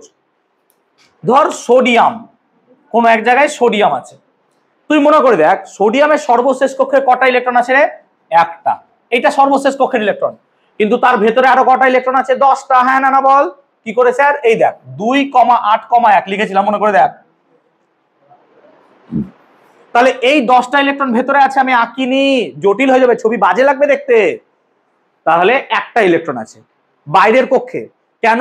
আমি বাইরের কক্ষ নিয়েই তো ইন্টারেস্টেড। হ্যাঁ না বল? ভেতরে যা আছে থাকুক, বাইরের কক্ষ নিয়ে আমি ইন্টারেস্টেড। তাহলে সোডিয়ামের সর্বশেষ কক্ষে কটা ইলেকট্রন থাকে? একটি। তাহলে এ 8টা ইলেকট্রন করতে চাইলে দেখ এই ইলেকট্রনটাকে ছেড়ে দেবে। হ্যাঁ না বল? আবার 7টা ইলেকট্রন নিতেও পারতো। হ্যাঁ না বল? তুই বল 7টা ইলেকট্রন নেওয়া সহজ না একটা ছেড়ে দেওয়া সহজ? সেই জন্য সোডিয়াম সহজ ইলেকট্রন ছেড়ে দেবে। ছেড়ে দিলেই কি হয়ে যাবে? ছেড়ে দিলাম, চলে গেল। তাহলে শেষ কক্ষে কটা ইলেকট্রন হয়ে গেল? বুঝতে পারলাম। এবার এরকমই একজন আছে, ধর ক্লোরিন। ক্লোরিনের শেষ কক্ষে থাকে 7টা ইলেকট্রন, 1 2 3 4 5 6 7, 2,8,7। তাহলে ক্লোরিনের শেষ কক্ষে থাকে 7টা ইলেকট্রন। ক্লোরিনের শেষ কক্ষে থাকে 7টা ইলেকট্রন, 2,8,7। এবার তাহলে এর সর্বশেষ কক্ষে 8টা ইলেকট্রন হতে গেলে হয় 7টা ইলেকট্রন ছাড়বে, না হয় একটা ইলেকট্রন নেবে। 7টা ইলেকট্রন ছাড়া সহজ না একটা নেওয়া সহজ? নেওয়া সহজ। তাহলে সোডিয়াম কি করছে? একটা ইলেকট্রন ক্লোরিনকে দিয়ে দিচ্ছে। হ্যাঁ না বল? তাহলে দুজনেরই সমস্যা সমাধান। তাহলে সোডিয়াম যদি একটা ইলেকট্রন দিয়ে দেয়, তোরা পড়েছিস ইলেকট্রন ছেড়ে দিলে ধনাত্মক আধান হয়ে যায়, তাকে বলা হয় ক্যাটায়ন। হ্যাঁ না বল? আর ইলেকট্রন গ্রহণ করলে কি হয়ে যায়? অ্যানায়ন। তাহলে সোডিয়াম যদি একটা ইলেকট্রন ছেড়ে দেয় তাহলে এনে সর্বশেষ কক্ষে কটা ইলেকট্রন হয়ে গেল স্যার? 8টা। তাহলে 1 2 3 4 5 6 7 8, 2,8। একটা ইলেকট্রন কোথায় গেল? এরে ভাই এখানে ঢুকে গেছে। কোথায়?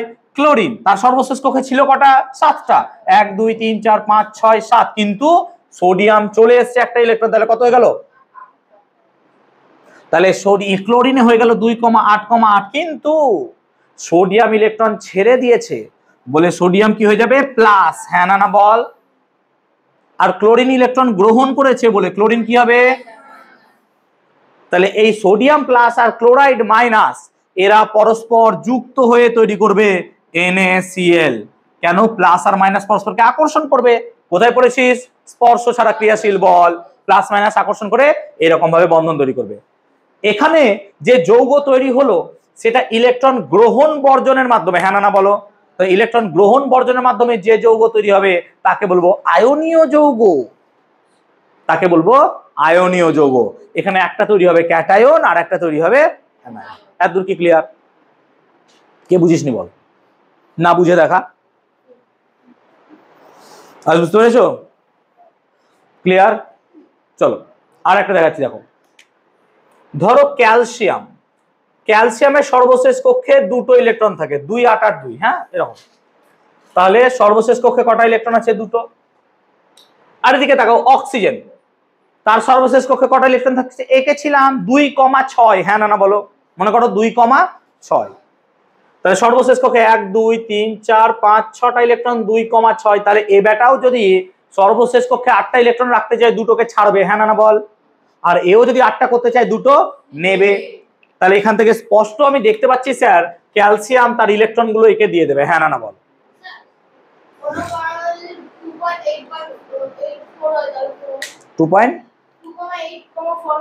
দেখাচ্ছি, দেখাবো, দাঁড়াও। তাহলে এটা হলো ক্লিয়ার। এবার দেখো, তাহলে 2,6, তাহলে এখান থেকে যদি ক্যালসিয়াম দেখো, তাহলে পরে কি হবে? তার সর্বশেষ কক্ষে 1 2 3 4 5 6 7 8 হয়ে গেল, এবং তার ইলেকট্রন বিন্যাস 2,8,8।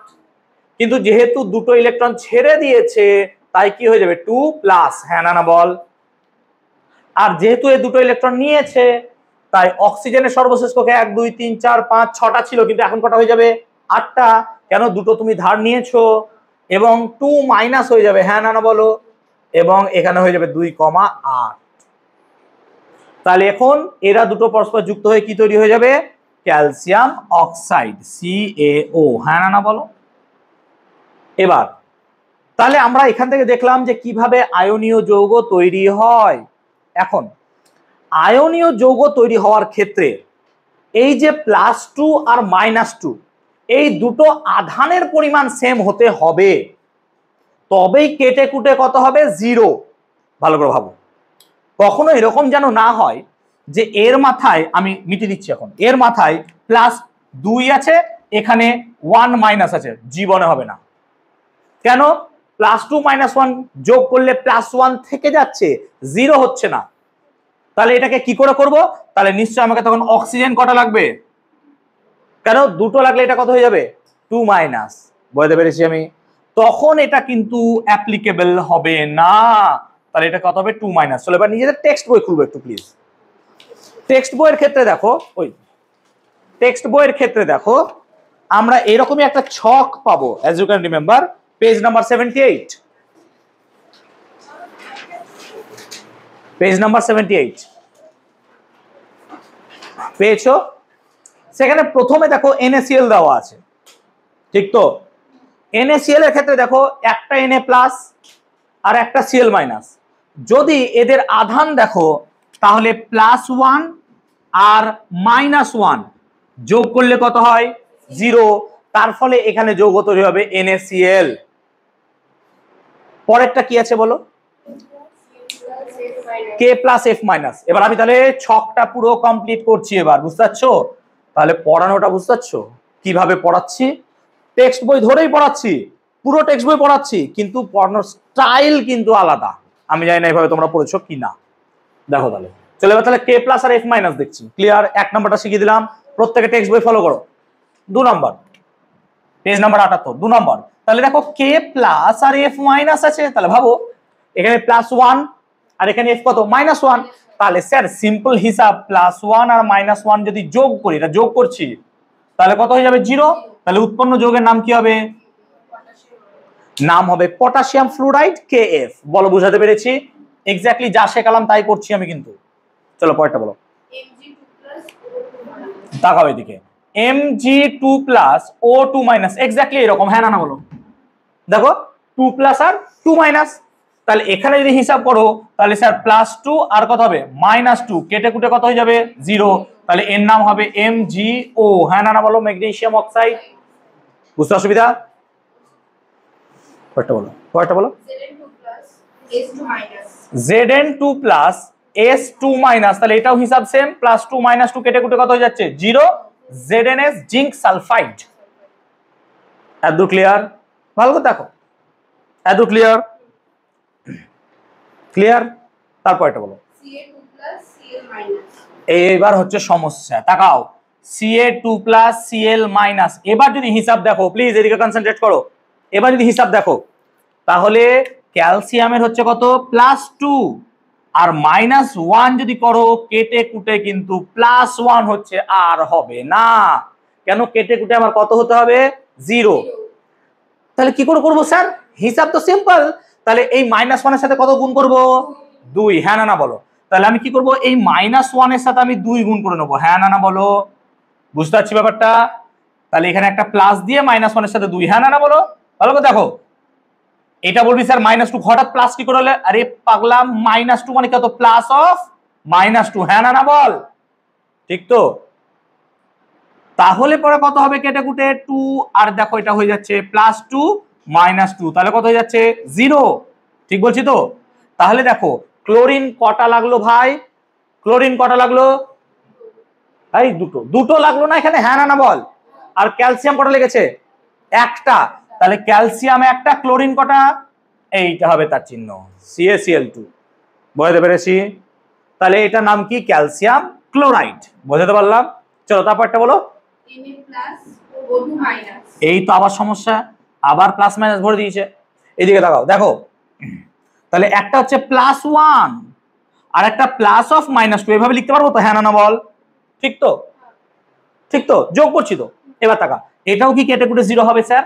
না, হবে না। তাহলে একে যদি 0 করতে চাও, একে যদি 0 করতে চাও, তাহলে নিশ্চয়ই এর সাথে কত গুণ করতে হবে? 2। হ্যাঁ না না বল। তাছাড়া হবে না। তুমি বলতে পারো স্যার হাফও তো গুণ করা যায়, দিয়ে এখানে হাফ গুণ করলে -1 হয়ে যাবে, পরমাণুকে হাফ করবে। দারুণ ব্যাপার তো। তাহলে একটা পরমাণু আছে, তাকে হাফ করো এইভাবে স্যার, এইটুকু নাও, নাকি সম্ভব? তাই তুমি হাফ হবে না, ফ্র্যাকশন দিয়ে কখনো সম্ভব নয়। তাহলে এটা কি হবে? তাহলে সোডিয়াম কটা লাগলো স্যার? 2। অক্সিজেন কটা? একটা। তাহলে কেটে কুটে 0 হয়ে গেল, বলে এটা লিখবো সোডিয়াম 2, একটা অক্সিজেন। কে বুঝলি না বল। তাহলে সোডিয়াম কটা লিখলাম? 2, একটা oxygen, Na2O, sodium oxide. Clear? আর কত আছে বলো? Al2+ না Al3+ হবে, Al3+। এই তো আরো সমস্যা দেখ এদিকে, আরো বেশি সমস্যা। কেন? +3 2-। তাহলে এটা কেটে কুটে 0 করা মুশকিল। তাহলে তাকা দেখ, +3 প্লাস অফ -2 কেটে কুটে 0 হবেই না স্যার। আমি করব কি করে? 3 আর 2 অড নাম্বার, তাই তো? এদের লসাগু কত? 6। তাহলে দুটোকেই 6 করো। তাহলে একে 6 করতে গেলে কত দিয়ে গুণ করতে হবে?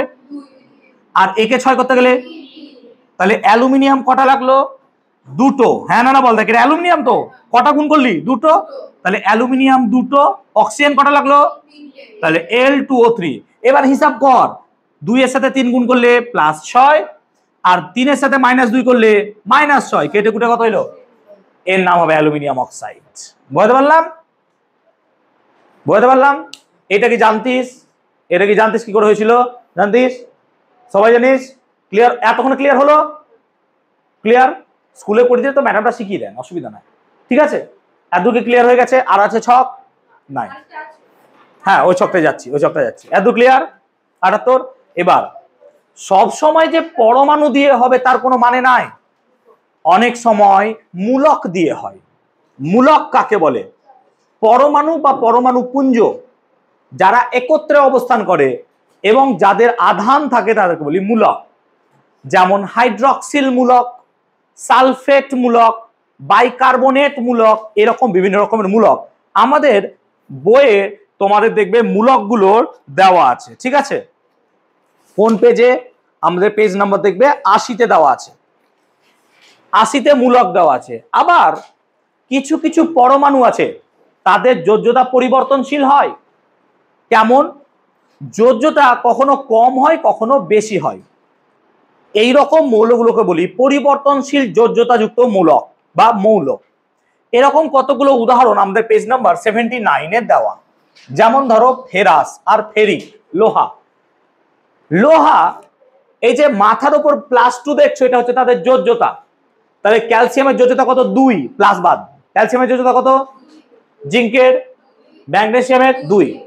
এবার যদি লোহায় আসো, আমি এখানে লিখছি, লোহার ক্ষেত্রে দুটো যোজ্যতা দেখা যায়, একটা হচ্ছে Fe2+ আর একটা Fe3+। মানে একবার যোজ্যতা 2, একবার যোজ্যতা 3। যেটা কম যোজ্যতা তাকে বলবো আস। তাহলে নামের সাথে কি লিখবো? আস। তাহলে এটা লোহা। তাহলে ফেরাম, লোহা অ্যাকচুয়ালি কি? ফেরাম। ফেরামের ফের নাও, আম বাদ দাও, তাহলে ফেরাস। আর এটা হবে ইক, ফেরিক। তাহলে ফেরাস প্লাস ফেরিক, বুঝতে পারলাম? তাহলে কম যোজ্যতাটাকে কি বলবো? আস যোজ্যতা। বেশি যোজ্যতাটাকে কি বলবো? ইক যোজ্যতা। 7-এও বোধহয় পড়েছো ফেরাস আর ফেরিক। তাহলে এটা লিখবো ফেরাস, এটাকে বলবো ফেরিক। সেরকমই আর একটা যোজ্যতা হয় টিন। আমি এটা মেটাচ্ছি। টিন Sn2+ আর Sn4+, এর নাম হচ্ছে স্ট্যানাম। কি বললাম? টিনের ইংলিশ নাম ক্লাস 7 মনে করতে পারো। পিবি কে বলা হতো প্লাম্বাম, Sn কে বলা হয় স্ট্যানাম। তাহলে এর নাম কি হবে? স্ট্যানাস। হ্যাঁ না বল, এর নাম কি হবে? স্ট্যানিক। তাহলে স্ট্যানাস আর স্ট্যানিক, বুঝতে পারলাম? স্ট্যানাস আর স্ট্যানিক। তাহলে এইরকমই একটা ছক আমাদের পেজ নাম্বার 79-এ আছে। সেই 79 এর পেজের ছকটা করছি 1 নম্বর। সবাই দেখবেন স্কুলের টেক্সট বই। বলো এক একটা। তাই দেখো Fe2+ আর Cl-, তাহলে কি হবে স্যার? এখানে তো 2+ আছে মানে +2 প্লাস -1 এর সাথে কত গুণ করব স্যার? নিশ্চয়ই শিখে গেছি, হ্যাঁ না বলো? তবেই তো কেটে কুটে কত হবে? 0। তাহলে Fe কটা আছে স্যার? একটা। Fe আছে একটা, আর ক্লোরিন কটা আছে? দুটো। তাই FeCl2 এর নাম কি হবে? Ferrous chloride. কেন ফেরাস? যোজ্যতা কত আছে? 2+, আর 2+ হলে কি হয়? আস। 2+ হলে কি হয়? আস। তাই এটার নাম কি বলবো? ফেরাস। এবার সিমিলারলি আর একটা পাবো Fe3+ আর Cl-। তাহলে এখন +3 করতে গেলে দেখো এর সাথে আমাকে 3 গুণ করতে হবে, হ্যাঁ না বল? তাহলে এর যোজ্যতা যখন 3+ হয় তখন 3+ কে আমরা কি বলি? ফেরিক। তাহলে এর নাম হবে ফেরিক ক্লোরাইড। আমি কি বোঝাতে পারলাম? তাহলে এটা হবে FeCl3, যার নাম হবে ফেরিক ক্লোরাইড। আমি কি বোঝাতে পারলাম? ক্লিয়ার? চলো পরেরটা কি বলেছো বলতো? ছেড়ে দাও। তাহলে Cu+ আর O2-, Cu+ কে বলবো কিউপ্রাস, আর যেটা হবে Cu2+ তাকে বলবো কিউপ্রিক। তাহলে এবার মিলাও। এখানে লক্ষ্য করো +1 আর এখানে আছে -2। তাহলে এখানে নিশ্চয়ই আমাকে কত গুণ করতে হবে? 2। তাহলে কপারে কত গুণ করতে হচ্ছে? 2। তাহলে এটা লিখবো Cu2। হিসাব মেলাও। Cu2 গুণ করলাম বলে Cu2 ও একটা, হ্যাঁ না বলো? তাই ও, এটার নাম কিউপ্রাস অক্সাইড। বুঝতে পারলাম? আবার Cu2+ এর সাথে যখন O2- করব তখন দেখো +2 -2 কেটে কুটে কত হয়ে যায়? আলটিমেটলি 0। তাহলে এটাকে লিখবো Cu, এর নাম কিউপ্রিক অক্সাইড। এর নাম কি লিখবো? Cupric oxide. তাহলে আর একটা বোঝা আছে, বলো 3 নম্বর। Hg2+, 2Cl-। তাহলে Hg2+, নিচে 2 আছে একটা না? এর রিজন হচ্ছে Hg2 মানে দুটো Hg এরকম ভাবে থাকে একসাথে। তাহলে Hg2+ যদি দেখো আর Cl- থাকে, তাই তো? তাহলে একই রকম যদি মেলাও তাহলে এটা কত হবে? অ্যাকচুয়ালি HgCl, হ্যাঁ না বলো? কেন ক্লোরিন কটা লাগবে তাহলে আমার? দুটো। কেন এখানে +2, এখানে কি আছে? -1। তাহলে ক্লোরিন কটা লাগবে? দুটো। তবেই তো কেটে কুটে কত হবে? 0। তো এটাকে Hg2 না লিখে তুমি HgCl2 ও লিখতে পারো। ঠিক আছে? ক্লিয়ার হলো? নিশ্চয়ই এটা এবার বুঝতে পারলাম। বলো এই ছকটা ক্লিয়ার হয়েছে? যদি আমরা 80 নম্বর পেজের ছকে যাই, 80 নম্বর পেজের ছকে দেখো কতগুলো মূলক দেওয়া আছে। মূলক কাকে বলে? যে সমস্ত পরমাণু বা পরমাণু পুঞ্জ আধানগ্রস্ত হয় এবং রাসায়নিক বিক্রিয়ায় অংশগ্রহণ করে তাদেরকে বলবো আমরা মূলক। যেমন দেখো প্রথমে দেওয়া আছে অ্যামোনিয়াম মূলক, তার চিহ্নটা মনে রাখবো বা সংকেত NH4+, প্লাস ওপরে মানে 1+, হ্যাঁ না বলো? সিমিলারলি নাইট্রেট NO3 ওপরে মাইনাস মানে তার যোজ্যতা কত? 1 আর -1। এরকম ভাবে মূলকগুলো আমাদের দেওয়া। যেমন ধরো বাইকার্বনেট, এটা কত হয়? -1, কিন্তু কার্বনেট হয় কত? -2। এবার এরাও যখন যৌগ গঠন করবে তখন তারা কিভাবে যৌগ গঠন করে সেটা আমরা মাথায় রাখবো। তার উপর ভিত্তি করে 80 নম্বর পেজেও আমাদের একটা ছক দেওয়া আছে। এইগুলোতে সব ইলেকট্রন গ্রহণ বর্জন হচ্ছে, হ্যাঁ না বলো? তাই এগুলো সবই হবে কি? আয়নীয় যৌগ, হ্যাঁ না বলো? আমি কি বলতে পারলাম? আমি কি বলতে পারলাম এত পর্যন্ত? চলো প্রথমটা কি আছে বলো? 80 নম্বর ছক। তাহলে Fe2+ আর SO4 2- তাকাও এদিকে, তাহলে তো সোজা হিসাব কেটে কুটে কত হয়ে যাচ্ছে 0। তাহলে দেখো +2 আর +-2 কেটে কুটে কত হয়ে যাচ্ছে 0, তাই এটার সংকেত হবে FeSO4, এর নাম ফেরাস সালফেট। কেন ফেরাস বললাম রে? 2+ কে কি বলি? আস। 3+ হয়ে গেলে কি হতো? ইক, ফেরিক সালফেট। আমি কি বলতে পারলাম? তারপর এটা দেখ, তাহলে Al3+ আর NO এইদিকে দেখ কিভাবে বলবি, NO3- নাইট্রেট। তাহলে স্যার এটা তো মিলবে না। কেন মিলবে না? দেখ, কারণ অ্যালুমিনিয়াম আছে +3 আর নাইট্রেট আছে -1, তাহলে এর সাথে কত গুণ করবি? 3 নিশ্চয় গুণ করবো, তাই তো শেখালাম এতদিন ধরে, এতদিন মানে এতক্ষণ ধরে। তাহলে কেটে কত হয়ে যায় 0। তাহলে অ্যালুমিনিয়াম একটাই আছে, তাই অ্যালুমিনিয়াম, নাইট্রেট কটা দিলি? 3টা, তাই এইভাবে দিব ব্র্যাকেটে। কেন ব্র্যাকেট দিলাম এবার শোন, দেখ এটা মূলক, তাই মূলক যত গুণ হবে সেটাকে ব্র্যাকেটে রাখতে হয়। মূলককে যত গুণ হবে সেটাকে সবসময় ব্র্যাকেটে। স্যার আপনি এখানে ব্র্যাকেট দিলেন না, এখানে গুণ আছে কিছু? গুণ নেই তো। কত গুণ আছে? 1, তাই গুণ দিলাম না। যখনই গুণ থাকবে 2, 3, 4 তখন তাকে কি দেব? মূলককে ব্র্যাকেট। স্যার কি করে জানবো এটা মূলক? তার আগে ছক আছে দেখো, মূলকগুলোর নাম দেওয়া আছে তো, তাহলে এগুলো মুখস্থ করতে হবে। এবার তুমি মুখস্থও করবে না ভাই, প্রচুর নাম্বারও পাবো, এরকম তো হয় না। না, ব্যাপারটা এরকম হয়ে গেল, আমি বসে বসে আছি, আমি স্বপ্ন দেখছি আমার কাছে টাকা আসছে, হ্যাঁ টাকা চলে এসছে, তখন তো হয় না, বলো? পরিশ্রম করতে হবে, তাই না? আমি তোমাদের বিষয়ে পরিশ্রম করছি বলে তো আমি মাইনা পাচ্ছি মান্থলি, না তো পাবো কি করে? এইটা হ্যাঁ স্যার নাকি টাকা দিক দিয়ে স্যার, ঠিক আছে চলো চলো, এত ক্লিয়ার। নেক্সট কি আছে বলো? এবার দেখো দুটোই মূলক, হ্যাঁ না বল? এবার হচ্ছে সমস্যা, দুটোই মূলক।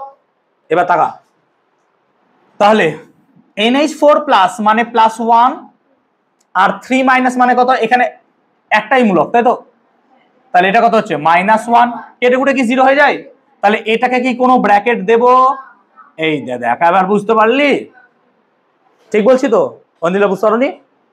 বুঝেছিস তো? বিরাটি থেকে আসছিস, না বুঝে যেন বাড়ি যাস না। তুই আমাকে জিজ্ঞেস কর, আমি বুঝিয়ে দেবো।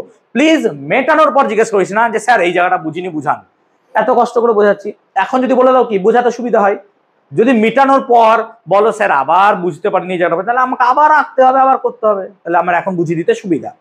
এই আগের দিনে ট্রেনের বাচ্চা সব টপ পড়িয়ে দিয়েছি, হ্যাঁ সব পুরো চিল্লিয়ে মিলিয়ে পড়ালাম, দিয়ে শেষে বলছে স্যার আমার না 5টা ডাউট আছে। বল এবার মাথা গরম হয় কিনা? বলছে এটা না আমি তখন বুঝতে পারিনি, একটা ছবি এঁকে বোঝালাম। বলছে আবার বোঝাবেন স্যার? বল এবার ট্রাইপড ছিল মারতে হয় কিনা? তো আমার যখন আঁকা আছে তখনই জিজ্ঞেস করে না, বলছে না স্যার লজ্জা লাগে। আমি বললাম লজ্জা? লজ্জা আমি জানি মেয়েদের ভূষণ, যদি ভাই এখন নয়, হওয়া উচিত নয়। তুই পড়তে এসেছিস ভাই, তুই লজ্জা করবি? ও বলছে স্যার লজ্জা লাগে। আরে দিয়ে এখন আমি তাহলে কি, তুই ভাব আমি ভূগোলের টিচার, ইমাজিন কর আমি ভারতের ম্যাপ আঁকছি, পুরো ভারতের ম্যাপ এঁকে বোঝালাম কোনটা তোমার সম্পদের জায়গা কি কি আছে। ম্যাপ জানিস তো, বুঝিস তো হয় মোটামুটি। বা তোদের এখন ইতিহাসে কি আছে, ওই আন্দিজ টান্দিজ যেগুলো আছে, কি ভূগোলে কি আছে? ভূগোলে বল, কি ইউরোপের ভূগোল নাই বা এগুলো নেই? হ্যাঁ, উত্তর আমেরিকা, হোয়াট এভার, উত্তর আমেরিকা বা দক্ষিণ আমেরিকা ধর আছে, ঠিক আছে। এবার দক্ষিণ আমেরিকা আছে, তার ম্যাপ পুরো এঁকেছি। দক্ষিণ আমেরিকা কি এরকম টাইপের দক্ষিণ আমেরিকা না একটা এর মতো, এই ম্যাপে এঁকে বুঝালাম টঝালাম সব ভালো করে সুন্দর করে মিটিয়ে দেওয়ার পর পুরো ক্লাস শেষে বলছে স্যার দক্ষিণ আমেরিকা না ওই ম্যাপটা বুঝিনি, আবার ম্যাপটা একটু এঁকে বুঝাবেন। আচ্ছা তখন বল আমি আবার বোঝাবো।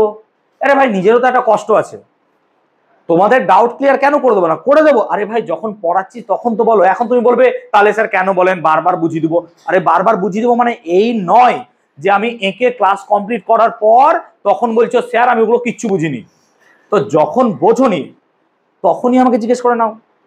তাহলে এই জিনিস ছক আমি করাচ্ছি, ছক কমপ্লিট হওয়ার পর তুই এসে বলিস স্যার ছকটা না আবার বুঝিয়ে দেবেন, আমি করিনি, কেমন লাগবে বলতো? খারাপ লাগবে না?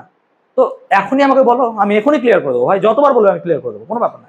শিখে বাড়ি যাও, শিখে বাড়ি যাও, কিন্তু প্লিজ এই কাজটা করো না পুরো বুঝিয়ে দেওয়ার পর বলবে যে স্যার আমার না আমি বুঝিনি, আবার বুঝান আমাকে। আমি এখনই বলো, আমি এখনই পুরো বুঝিয়ে দেবো, কিন্তু প্লিজ এই কাজটা করো না। আমিও সেই 10টা থেকে পড়াচ্ছি, আমিও ভাত খাইনি, না খেয়েই পড়াচ্ছি, তোমরাও অনেকে হয়তো না খেয়ে চলে এসছো পড়তে, স্বাভাবিক। তো যত তাড়াতাড়ি শেষ হবে তত তাড়াতাড়ি বাড়ি যাবো। এবার তাতে আমাদের কি হয়, যদি বোঝাতে কোনো খামতি থাকে সেটা বলো, ক্লিয়ার চলে আসে। এত ক্লিয়ার? পয়েন্টটা কি আছে বলো? Ca2+ PO4 3-। এবার দেখ সমস্যা, ইহা খুব খাতারনাক জিনিস। এই দেখ 2 3, একটু আগে 2 3 শেখালাম, কি করেছিলাম? লসাগু মনে করো। তাহলে এখানে কি করবো দেখ, +2 আর কত -3। এবার এই দুটোকে কি করতে হবে? 6, হ্যাঁ না বল? তাহলে স্যার এর সাথে কত গুণ করবেন? 3, আর এর সাথে 2, তাহলেই তো স্যার +6 -6 কেটে কুটে কত? 0। তাহলে ক্যালসিয়ামে কত গুণ করলাম? 3। তাহলে নিশ্চয়ই আমি ক্যালসিয়ামে কি লিখবো? 3, হ্যাঁ না বল?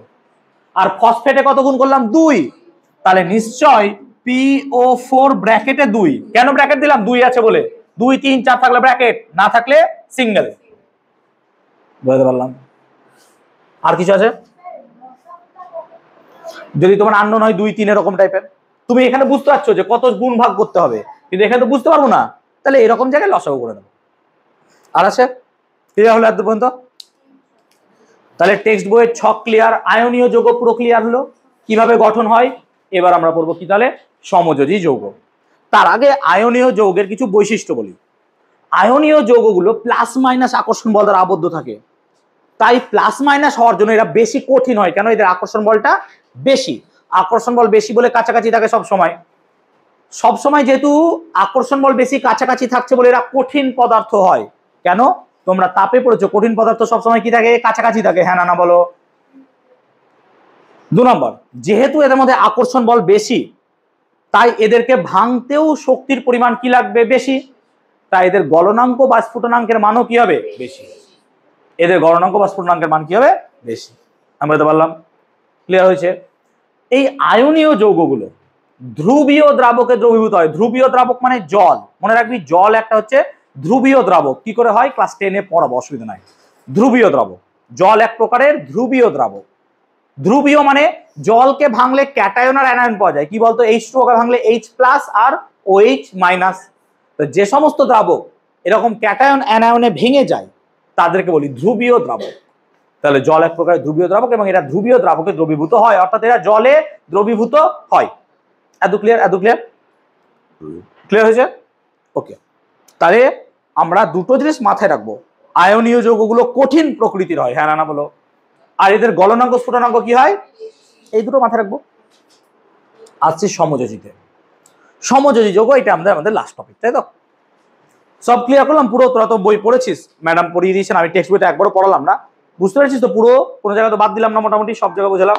আশা করি বেটারই বুঝিয়েছি। চলো ওকে, নেক্সট আমরা পড়াবো সমযোজী যৌগ। ভালো করে বোঝো। ধরো দুজন খুব ভালো বন্ধু, আমরা ধরেই নিচ্ছি যে খুব ভালো দুজন বন্ধু আছে। দীপ্তিকণা তনয়, আই গেস দুজন খুব ভালো বন্ধু।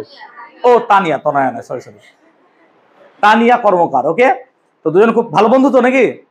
ভালো বন্ধু। ওকে, দিয়ে ধরো বর্তমানে যে যুগ সেটা নিয়ে উদাহরণ দিয়ে একটা মোবাইল কিনতে চাই দুজনে। কেনাটা উচিত নয়, কিনবি না, তো আমি ধরে নিচ্ছি, ঠিক আছে, কারণ আমাদের ভালো লাগবে বুঝতে গেলে। এবার ধরো দুজনে খুব কষ্ট করে টাকা জমিয়েছে। হ্যাঁ, ওদের অনেক টাকা দেওয়ার লোক আছে, দিদা, পিসি, পিসা, এরকম অনেকে আছে। নিয়ে আমি ধরে নিচ্ছি দুজনের কাছে 5,000 টাকা করে হয়েছে, কিন্তু হওয়া উচিত নয়। পুজোতে তার বেশি হয়, 10-15 হাজার টাকা একজন জমে গিয়ে। স্বাভাবিক ভাই, ভাইফোঁটা পুজো মিলে পরে 10-15 হাজার টাকা কমই বললাম, কেউ 20-25 হাজার টাকা জমিয়ে বলে, ঠিক আছে। আরে ধর দাদা আছে, সে মান্থলি 4 লাখ টাকা ইনকাম করে, তার কাছে 10,000 টাকা দেয়, কি হলে 10,000 টাকা লে যা, ন্যাচারাল। যে তোর কি চাই বল, তুই আমার কিডনি নিবি না? কিডনি নিবি, আমি আরেকটা কিডনি কিনে নেবো। 4 লাখ টাকা ইনকাম মান্থলি আমার, হোয়াট এভার টাকা। সো প্লিজ কিছু কিডনি দেবে নাকি? ওকে, তাহলে লজিক হচ্ছে কি, যে ওরা দুজনে 5,000 টাকা করে আছে। এবার 5,000 টাকা এই যুগে ভালো ফোন পাওয়া যায় না, ফ্লিপকার্ট সার্চ করে নিতে পারো। তো 5,000 টাকা ভালো ফোন পাওয়া যায় না, কিন্তু 10,000 টাকায় একটা ভালো ফোন লঞ্চ করেছে। এবার দুজনে কিনতে চাইছে, কিন্তু তো টাকা নাই। তাই দুজন মিলে কি ভাবলো, যে 5,000 টাকা দিয়ে যদি আমরা 10,000 টাকা একটা ফোন কিনি, এবং শর্তটা এরকম হবে যে দুজনে সমানভাবে ব্যবহার করবি না, মারবো, কিন্তু তাহলে পরে কি হবে, আমাদের দুজনেই ফ্রুটফুল হবে, বা আমাদের দুজনেরই সমস্যার সমাধান। এবার দিন তো 7 দিন, কি অনামিকা, ঠিক তো? ভগবানও ঠিক করে যে 7 দিন। এবার 2 ভাগ করবি কি করে? তোরা ডিসিশন হলো যে কি করা যায় হবে না। একদিন আমিও নিই, তাহলে ও 3 ঘন্টা, 3 দিন 6 দিন, একদিন আমাকে দিয়ে দাও, 7 দিন, তাহলে মিটে গেল, কোনো ব্যাপার নাই। তাহলে এইরকম ফলে তাদের মধ্যে একটা বন্ড তৈরি হবে। এটা কেমন বলতো? লাইক এইরকম যে দুজন বিজনেস পার্টনার, ধরো তারা কোনোদিন কাউকে চেনেই না, হঠাৎ একটা কোনো জায়গায় দেখা হলো, এর আইডিয়া পছন্দ হলো, ওরও আইডিয়া পছন্দ হলো, টাকা আছে, দুজন মিলে ইনভেস্ট করলো, তার ফলে তাদের মধ্যে একটা বন্ধুত্বের সম্পর্ক হলো, তাই না? এই রকম ভাবে ইকুয়াল শেয়ারিং করে যে বন্ড তৈরি হবে তাকে কি বলবো আমরা? সমযোজী বন্ধন। ক্লিয়ার? এবার আসি আমাদের এক্সাম্পল, দেখ ভালো করে। ধর হাইড্রোজেন আর ক্লোরিন, ধর হাইড্রোজেন আর ক্লোরিন, একটাকে ধরবি তানিয়া, আর একটাকে ধরবি দীপ্তিকণা। ওকে, তাহলে একটা হচ্ছে হাইড্রোজেন, তার সর্বশেষ কক্ষে একটা ইলেকট্রন আছে, হ্যাঁ না বল, তাই শিখিয়েছিলাম। আর ক্লোরিনের সর্বশেষ কক্ষে থাকে 7টা ইলেকট্রন, 1 2 3 4 5 6 7। কি করে হলো তোরা দেখ, ক্লোরিনের পরমাণু ক্রমাঙ্ক 17, তাহলে ইলেকট্রন কটা আছে স্যার? 17টা, কারণ এক্ষুনি তো বললাম এটা মানে তো ইলেকট্রন সংখ্যা। তাহলে 17কে ভাঙলে প্রথম কক্ষপথে কটা থাকবে? তারপর একটা দে, তারপর একটা দে, 7, 2 আর 8 10 আর 7 17 বাস। ঠিক, এবার এও চাইছে সর্বশেষ কক্ষে 8টা করতে, কিন্তু এই 8টা জীবনে পারবে না। এ কটা চাই? হাইড্রোজেন চাই সর্বশেষ কক্ষে 2টো ইলেকট্রন রাখতে। কেন? তার কারণ হাইড্রোজেন হিলিয়ামের মতো স্ট্রাকচার নাই। হিলিয়াম সর্বশেষ কক্ষে কটা ইলেকট্রন থাকে? 2টো। মনে করে দেখো হিলিয়াম লিখেছিলাম, 2 লিখেছিলাম, ঠিক তো? তাহলে হাইড্রোজেন আর ক্লোরিন এই দুজনেই কাছাকাছি এলো, এসে বলছে যে তুই একটা ইলেকট্রন দে, আমিও একটা ইলেকট্রন দিই, তার ফলে আমাদের মধ্যে একটা ইলেকট্রন জোড় গঠন করি, ওই 10,000 টাকার ফোন। তাহলে লজিক্যালি এইচ আর সিএল একটা একটা করে ইলেকট্রন দিল, তাহলে হাইড্রোজেনের কাছে আর কোনো ইলেকট্রন থাকবে না যেহেতু দিয়ে দিল। আর ক্লোরিনের কাছে কটা থাকবে? 6টা, হ্যাঁ না বল, কেন 7টা থেকে একটা দিয়েছে। তাহলে এই দুটো ইলেকট্রনের মধ্যে হাইড্রোজেনেরও ভাগ আছে, হ্যাঁ না বলো, এই দুটো ইলেকট্রনের মধ্যে ক্লোরিনেরও ভাগ আছে, এর ফলে এদের মধ্যে একটা বন্ধন তৈরি হচ্ছে, এইটাকেই বলবো আমরা HCl সমযোজী বন্ধন। এইটা হচ্ছে বন্ধন। তার মানে একটা বন্ধন মানে কটা ইলেকট্রন? 2টো। একটা বন্ধন মানে কটা ইলেকট্রন? 2টো। এত ক্লিয়ার? যেমন ধরো হাইড্রোজেন, আর একটা হাইড্রোজেন আছে, এরও সর্বশেষ কক্ষে একটা ইলেকট্রন, এরও সর্বশেষ কক্ষে একটা ইলেকট্রন। এই হাইড্রোজেনটা বললো একটা ইলেকট্রন দিই, এই হাইড্রোজেনটাও বললো আমিও একটা ইলেকট্রন দিই। তাহলে কি হলো? প্রত্যেকটা হাইড্রোজেন দেখো দুটো দুটো করে ইলেকট্রন পেয়েছে, হ্যাঁ না বল। তার ফলে তাদের মধ্যে একটা বন্ধন তৈরি হয়েছে, এটাকে বলবো এইচ বন্ড, এবং এর ফলে হাইড্রোজেন তৈরি হয়েছে। আমি কি বোঝাতে পারলাম ব্যাপারটা? এই এবার আমাদের বইয়ে বা আমাদের নোটস যদি দেখো, স্টাডি ম্যাটেরিয়াল এরকম অনেক যৌগ দেওয়া আছে, তুমি দেখতে পারো সমযোজী বন্ধনের ক্ষেত্রে। তোমরা পেজ নাম্বার 10 দেখো আমাদের নোটসে, দেখো অ্যামোনিয়া, CH4, এরকম অনেক CO2 দেওয়া আছে, 10 নম্বর পেজ দেখতে পারো। ঠিক আছে, ক্লিয়ার? এবার আমাদের এই নোটসের থেকেও, নোটস তো করাবোই, বইয়ে কতগুলো যৌগের আমাদেরকে স্পেসিফিক্যালি বলেছে। যেমন হাইড্রোজেনটা দেখো দেওয়া আছে, আমি হাইড্রোজেন করে দিলাম। আমরা যদি পেজ উল্টাই, পেজ নাম্বার 82 বা 83 দেখো, পেজ নাম্বার 81 82 80 82 83, তো সেখানে দেখো জল, অ্যামোনিয়া এবং মিথেন, আরো আনুষঙ্গিক কিছু আছে, সেগুলো স্ট্রাকচার দিতে হবে আমাদেরকে। ঠিক আছে, এবার আসি আমরা। যেমন ধরো যদি আমরা দেখি যে তড়িৎযোজী যৌগ কাদের মধ্যে তৈরি হয়, তাহলে তড়িৎযোজী যৌগ গঠন হবে তাদের মধ্যে যাদের মধ্যে একজন ইলেকট্রন দিতে পারবে, একজন ইলেকট্রন নিতে পারবে। তাহলে আমি যদি ইলেকট্রন দিতে পারি, তোমরা কেউ যদি ইলেকট্রন নিতে পারো, তবে আমাদের মধ্যে একটা বন্ড তৈরি হবে। Yes or no? মানে আমি যদি ভালো পড়াতে পারি, আর তোমার যদি পড়ানোর ভালো মানসিকতা থাকে বা পড়ার মানসিকতা থাকে, তাহলে আমাদের মধ্যে একটা বন্ড তৈরি হবে এবং তোমার এখানে আসতে ভালো লাগবে। কিন্তু এমন যদি হয় যে আমি ভালো পড়াতে পারছি না, অথচ তোমার পড়ার খুব ইচ্ছা আছে, তাহলে তোমার সাথে আমার বন্ড হবে না। বা এমন যদি হয় আমি খুব ভালো পড়াচ্ছি, তোমার পড়ার কোনো ইচ্ছাই নাই, এখানে ভালোই লাগছে না, যে না যেখানে ফাঁকি মারবো সেখানে খুব ভালো হতে পারে। তো সবার মেন্টালিটি সমান হয় না, অনেক স্যারও তো ফাঁকি মারে, এমন তো নয় ফাঁকি মারে না ভাই, প্লিজ। অনেক স্টুডেন্টও ফাঁকি দেয়, স্যারও ফাঁকি দেয়। আমি পারি তো তোমাদেরকে রিডিং পড়িয়ে দিতে, পারবো না? রিডিং পড়িয়ে দিতে পারি গড় গড় গড় গড় গড় করে, দিয়ে রায় মার্টিন 10টা প্রশ্ন দাগিয়ে দিলাম, যাও ভাগো মুখস্থ করে না, চলো এক্সেস, হবে না। তাহলে এত বকার পিছনে কারণ কি? যাতে করে আমি পড়াটাকে ইন্টারেস্টিং করতে পারি। কেন আমি একটা মোবাইল কেনার উদাহরণ বা বিজনেসের উদাহরণ দিলাম? আমি তো নর্মালি বলে দিতে পারি, অনেকে তো এই উদাহরণ দেয় না, অনেকে তো এমনি রিডিং পড়িয়ে দেয়, বলিয়ে দেয় এইখানে একটা গেল, এই গেল, চলো। কিন্তু অনেকে আবার এইভাবে বোঝায়, আমি একাই নয়, অনেক স্যার ম্যাডাম বোঝায়। কেন? যাতে পড়াটাকে ইন্টারেস্টিং করাতে হয়। চেষ্টা থাকে একটা স্যার বা ম্যাডামের যে পড়াশোনাটাকে তোমাদেরকে এন্টারটেইনিং করা। আমরা কোনো জিনিসে এন্টারটেনমেন্ট পেলে সেটাকে ভালোবাসি। মোবাইল স্ক্রোল করতে ভালো লাগে, এন্টারটেনমেন্ট পাও। যেদিন বইয়ের পাতা স্ক্রোল করলে এন্টারটেন পাবে, সেদিন বইয়ের পাতা স্ক্রোল করবে, মোবাইল স্ক্রোল আর করবে না, তাই না? ন্যাচারাল তো সেটাই হয়। ঠিক আছে, চলো। তো লজিক হচ্ছে কি, যারা ইলেকট্রন দিতে পারবে তারা ইলেকট্রন দিতে পারবে। কিন্তু কারা ইলেকট্রন দিতে পারবে? যাদের সর্বশেষ কক্ষে 1, 2 অথবা 3 এইরকম ইলেকট্রন আছে, তারা ইলেকট্রন দিতে পারে, কারণ তাদের ইলেকট্রন দেওয়াটা সহজ। হ্যাঁ না বল? আবার যাদের শেষ কক্ষে 5টি, 6টি, 7টি ইলেকট্রন আছে, তাদের ইলেকট্রন নেওয়াটা সহজ। তাই যাদের কক্ষের শেষে 1, 2, 3 ইলেকট্রন এবং যাদের কক্ষের শেষে 5, 6, 7 ইলেকট্রন আছে, তাদের মধ্যে আয়নীয় যৌগ তৈরি হবে। আর যাদের কক্ষের শেষে একই ইলেকট্রন বা কাছাকাছি ইলেকট্রন সংখ্যা আছে, 1, 2, 4, 5, তাদের মধ্যে কিন্তু এই সমযোজী যৌগ তৈরি হয়। যেমন দেখো,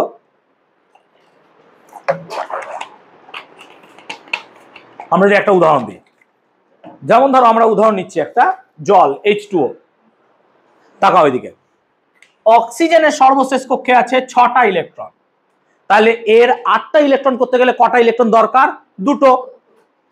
তাহলে অক্সিজেন চাইছে 2টো বন্ড তৈরি করতে, হ্যাঁ না বল? তবে তার কটা হয়ে যাবে? 8টা, হ্যাঁ না বল? তাই লজিক্যালি অক্সিজেনের ছিল 6টা স্যার, ও 2টো ইলেকট্রনকে এখানে রাখলো, দিয়ে হাইড্রোজেনকে ডাকলো। হাইড্রোজেনকে বললো আয়। কেন?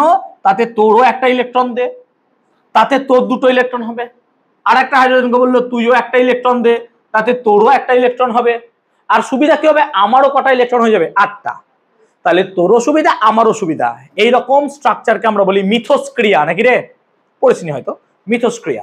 তাহলে হোয়াট এভার, এই বন্ডের ফলে হাইড্রোজেনেরও সুবিধা, কটা ইলেকট্রন পেয়ে গেছে? 2টা। আর অক্সিজেনেরও সুবিধা, কেন? সেও পেয়ে গেছে 8টা।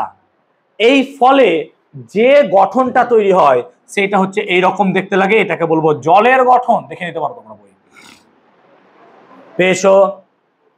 পেয়েছো? নেক্সট আমরা যেটা পড়বো সেটা হচ্ছে অ্যামোনিয়া। অ্যামোনিয়া দেখো, নাইট্রোজেনের সর্বশেষ কক্ষে থাকে 5টা ইলেকট্রন, তাহলে আর কটা ইলেকট্রন দরকার 8টা করতে গেলে? 3টে। তাহলে কটা হাইড্রোজেনের সাথে সে বন্ধন করবে? 3টে। তাহলে NH3, এটা হচ্ছে অ্যামোনিয়ার সংকেত। তাকাও, তাহলে 5টা ইলেকট্রনের মধ্যে 2টোকে রাখলো আর 3টে ইলেকট্রনকে ছেড়ে দিল মার্কেটে, যা। এমন ভাবে যে হাইড্রোজেনকে বললো তুইও আয়, ইলেকট্রন নে একটা।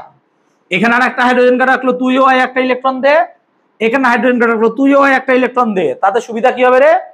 তুইও 2টো ইলেকট্রন পাবি, আমিও 8টা ইলেকট্রন পাবো, হ্যাঁ না বল? এই দেখ, ঠিক বলছি তো? তাহলে এখানে একটা ইলেকট্রন, 2টো ইলেকট্রন মানে একটা বন্ড। তাহলে লজিক্যালি এই অ্যামোনিয়া স্ট্রাকচারটা আমরা পেয়ে গেলাম, হ্যাঁ না বলো? এইটা হচ্ছে অ্যামোনিয়া। কিন্তু অ্যামোনিয়া স্ট্রাকচার এরকম হয় না। অ্যামোনিয়া কেমন হয়? অ্যামোনিয়া বেসিক্যালি এরকমই। তার একটা রিজন আছে, অরবিটাল থিওরি পড়বি তখন বুঝবি ক্লাস 11-এ, যেটা এরকম হয়। ক্লিয়ার? এবার আমরা পড়বো মিথেনের স্ট্রাকচার। এবার পড়বো আমরা মিথেনের স্ট্রাকচার। মিথেন, তাহলে কার্বন, তুমি যেটা বলছিলে, কার্বনের সর্বশেষ কক্ষে থাকে 4টে ইলেকট্রন। এই যে 4টে ইলেকট্রন, তাহলে এই 4টে ইলেকট্রন দেওয়াও কঠিন, 4টে নেওয়াও কঠিন। তাই এ সর্বদা সমযোজী যৌগ তৈরি করতে বেশি পছন্দ করে, কারণ ওকে 4টে ইলেকট্রন দেওয়ার জন্য কেউ বসে নেই, আবার ওর কাছ থেকে 4টে ইলেকট্রন কেউ নেবে এরকম ক্যাপাসিটিও খুব কম জনের আছে। সেই কারণে এই ঘটনাটা ঘটে। এবার তার সর্বশেষ কক্ষে 4টে ইলেকট্রন ছিল, 1, 2, 3, 4। সে কি করলো? 4টে হাইড্রোজেনকে ডাকলো, বললো 4টে হাইড্রোজেন আই। আমরা কি করি? হাতে হাত মিলাই, দিয়ে তুইও একটা ইলেকট্রন দে, আমিও একটা ইলেকট্রন দিই, তাতে তোরও সুবিধা হবে, আমারও সুবিধা হবে, হ্যাঁ না বল? এইরকম, ঠিক বলছি তো? তাহলে এটা একটা বন্ড, এটা একটা বন্ড, এটা একটা বন্ড, এটা একটা বন্ড। তাহলে কার্বন এইভাবে বন্ড তৈরি করে নিল, দিয়ে তৈরি করলো কি বেটা? মিথেন। কিন্তু মিথেনের স্ট্রাকচারটা এইরকম দেখতে লাগে, চতুস্তলকীয় স্ট্রাকচার হয়। ক্লাস 10-এ পড়াবো, মিথেনের স্ট্রাকচারটা হয় এইরকম। তোমরা দেখো এরকম পাবো। কিরকম বাবা? এই তো এরকম দেওয়া আছে তো, বললাম তো এটা হয়। এটা তো বোঝার সুবিধার্থে করলাম, এটা তো হয় না। হয়তো এটা প্রকৃতি এভাবে অ্যালাউ করেছে। কেন করেছে? ক্লাস 10-এ পড়াবো। এখন নয়, নেই তো এখন। এবার জেনে রাখো যে এরকম হয়, আবার তো পড়বোই আমরা, কেন হয় চিন্তা কি আছে, 10-এ উঠবো তো আমরা, এমন তো নয় যে 8 থেকে ডাইরেক্ট 11-এ চলে যাবো, 9-10 আসে তো বাবা, পড়তে তো তোমাকে হবেই। ক্লিয়ার? এত ক্লিয়ার? এবার তাহলে মোটামুটি যৌগগুলো করে দিলাম। কটা বাজলো রে, কারো হরিয়েছে? সমযোজী যৌগের বুঝতে আবার আমার 5টা থেকে ক্লাস আছে, তাতে আবার 11-এর ক্লাস। আজ আর বাড়ি যাবো না, খেয়ে দিয়ে এখানে স্নান করে ঘুমাবো আমি। ওকে, সমযোজী যৌগের বৈশিষ্ট্য। সমযোজী যৌগের মধ্যে এগুলো হচ্ছে কি বিজনেস ওরিয়েন্টেড, তাই বন্ধন খুব দুর্বল। একটু যদি টাকার হিসাব ভুল হয়ে যায় তাহলে বন্ধন সঙ্গে সঙ্গে ভেঙে যাবে। এমন কোনোদিন হলো যে দীপ্তিগণা একদিন বেশি মোবাইল নিয়ে নিল, বাস তানিয়ার মনে রাগ হয়ে যাবে যে তুই আমার একদিন বেশি মোবাইল নিলি, বাস বন্ধন আস্তে আস্তে দুর্বল হয়ে যাবে।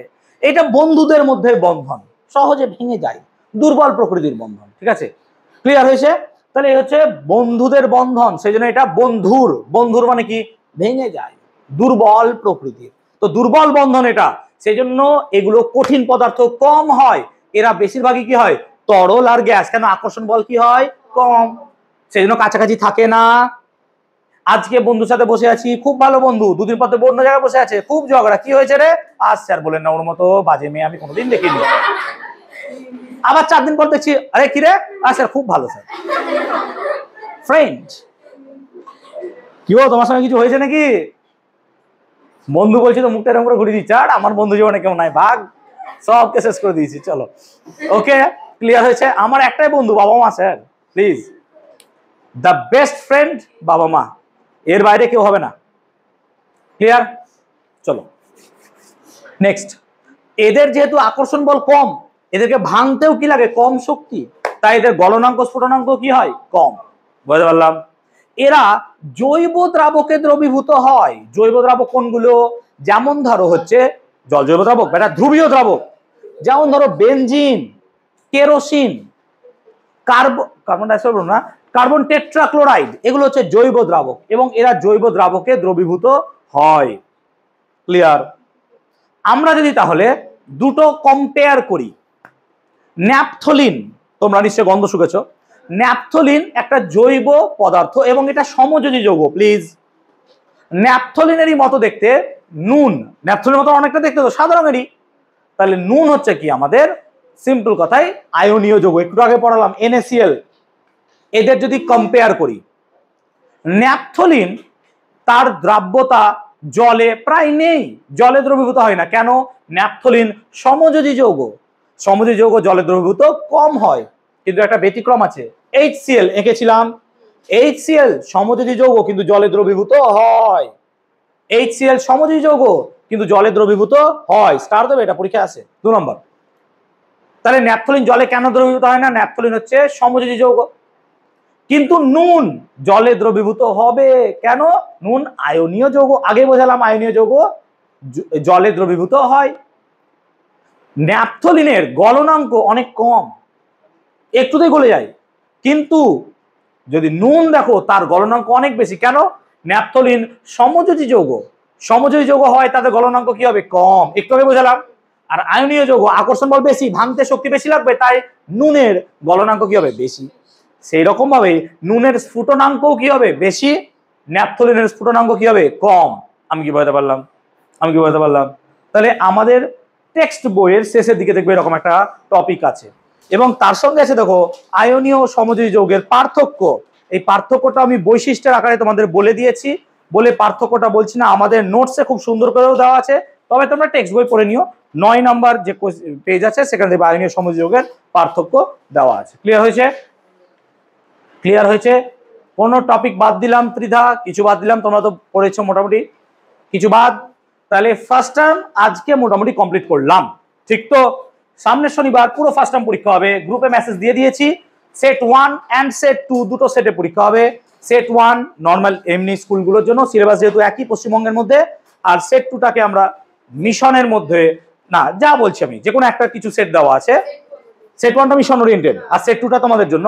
তো যে যে সেটে পরীক্ষা দেবে সে সেট বলে দিও, গ্রুপে মেনশন করে দিও, ঠিক আছে? বন্ধ করবে না, রায় মার্টিনটা এবার আমাদের দেখাতে হবে। চলো।